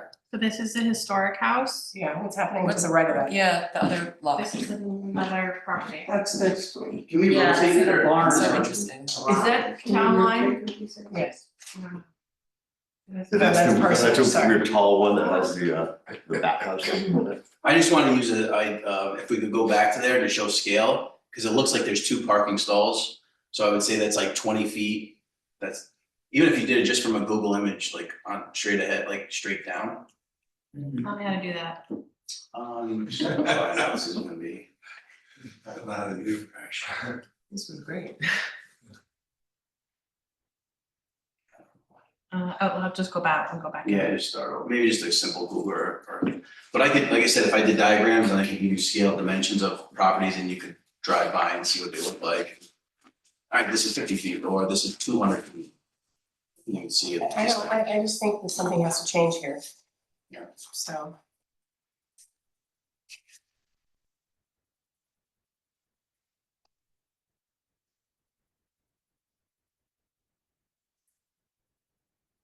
So that has a tunnel, this one has a tunnel? Yeah. You just click with the mouse, maybe and drag. Yeah, there you go, perfect. So basically, here's the, actually it looks, so here's I'm guessing this is a historic house with a reverse gable here. And then this is an addition. So this is about 20 feet. So say you have 20, this might be at around 40 feet if I had to guess, or that's a 3-car garage and that's, say 30 feet roughly. So 30, I would give or take it's 40 to 50 feet. Just, I mean, I'm not scaling, I mean, I know the scale of this, but actually here, look. But they're dealing with the less space. Well, if you had orientated the house to be less broadside and more vertically like that, it would disappear more. That's the point, And then you also have an entrance to the house on both sides. You can enter from Town Line and, or there's only one driveway. For some reason I thought you could enter off anything else. Yeah, this is the main entrance here. Okay. I think they probably hedged this off. I feel like this is your entrance. I feel like this feels way more, our house is somewhere over in here. With the front door here versus like right next to that. But like you said, this is a much smaller lot, so ours would feel way more separated than this house. It's a bigger lot. Especially if you pushed it back. I just don't like that number. 10 feet. I gotta talk about rotating the tennis court, that kind of stuff. They're simple move, right? They're It's just- doable. Yeah, oh yeah, definitely. It's just, we gotta work through it. And also think about the feedback from the other house. You know, I know you're making changes, but, you know, take into consideration all of the feedback you heard today Mhm. on that as well. All right. Thanks, Brian. Yep. Great, thanks. Thank you. Thank you. Thank you very much. That's yours, yeah. Okay. Okay. I'll adjourn, take a motion to adjourn. I need to, I guess, do we adjourn a discussion item? Pardon me? Do you adjourn a discussion item? No. Maybe two. We're gonna select a committee of 2 for November. I can do it. Yeah. All right, I'm happy to go with Tony. Tony and Megan? Yeah. Okay. All right. No, me and Tony, Megan and Tony.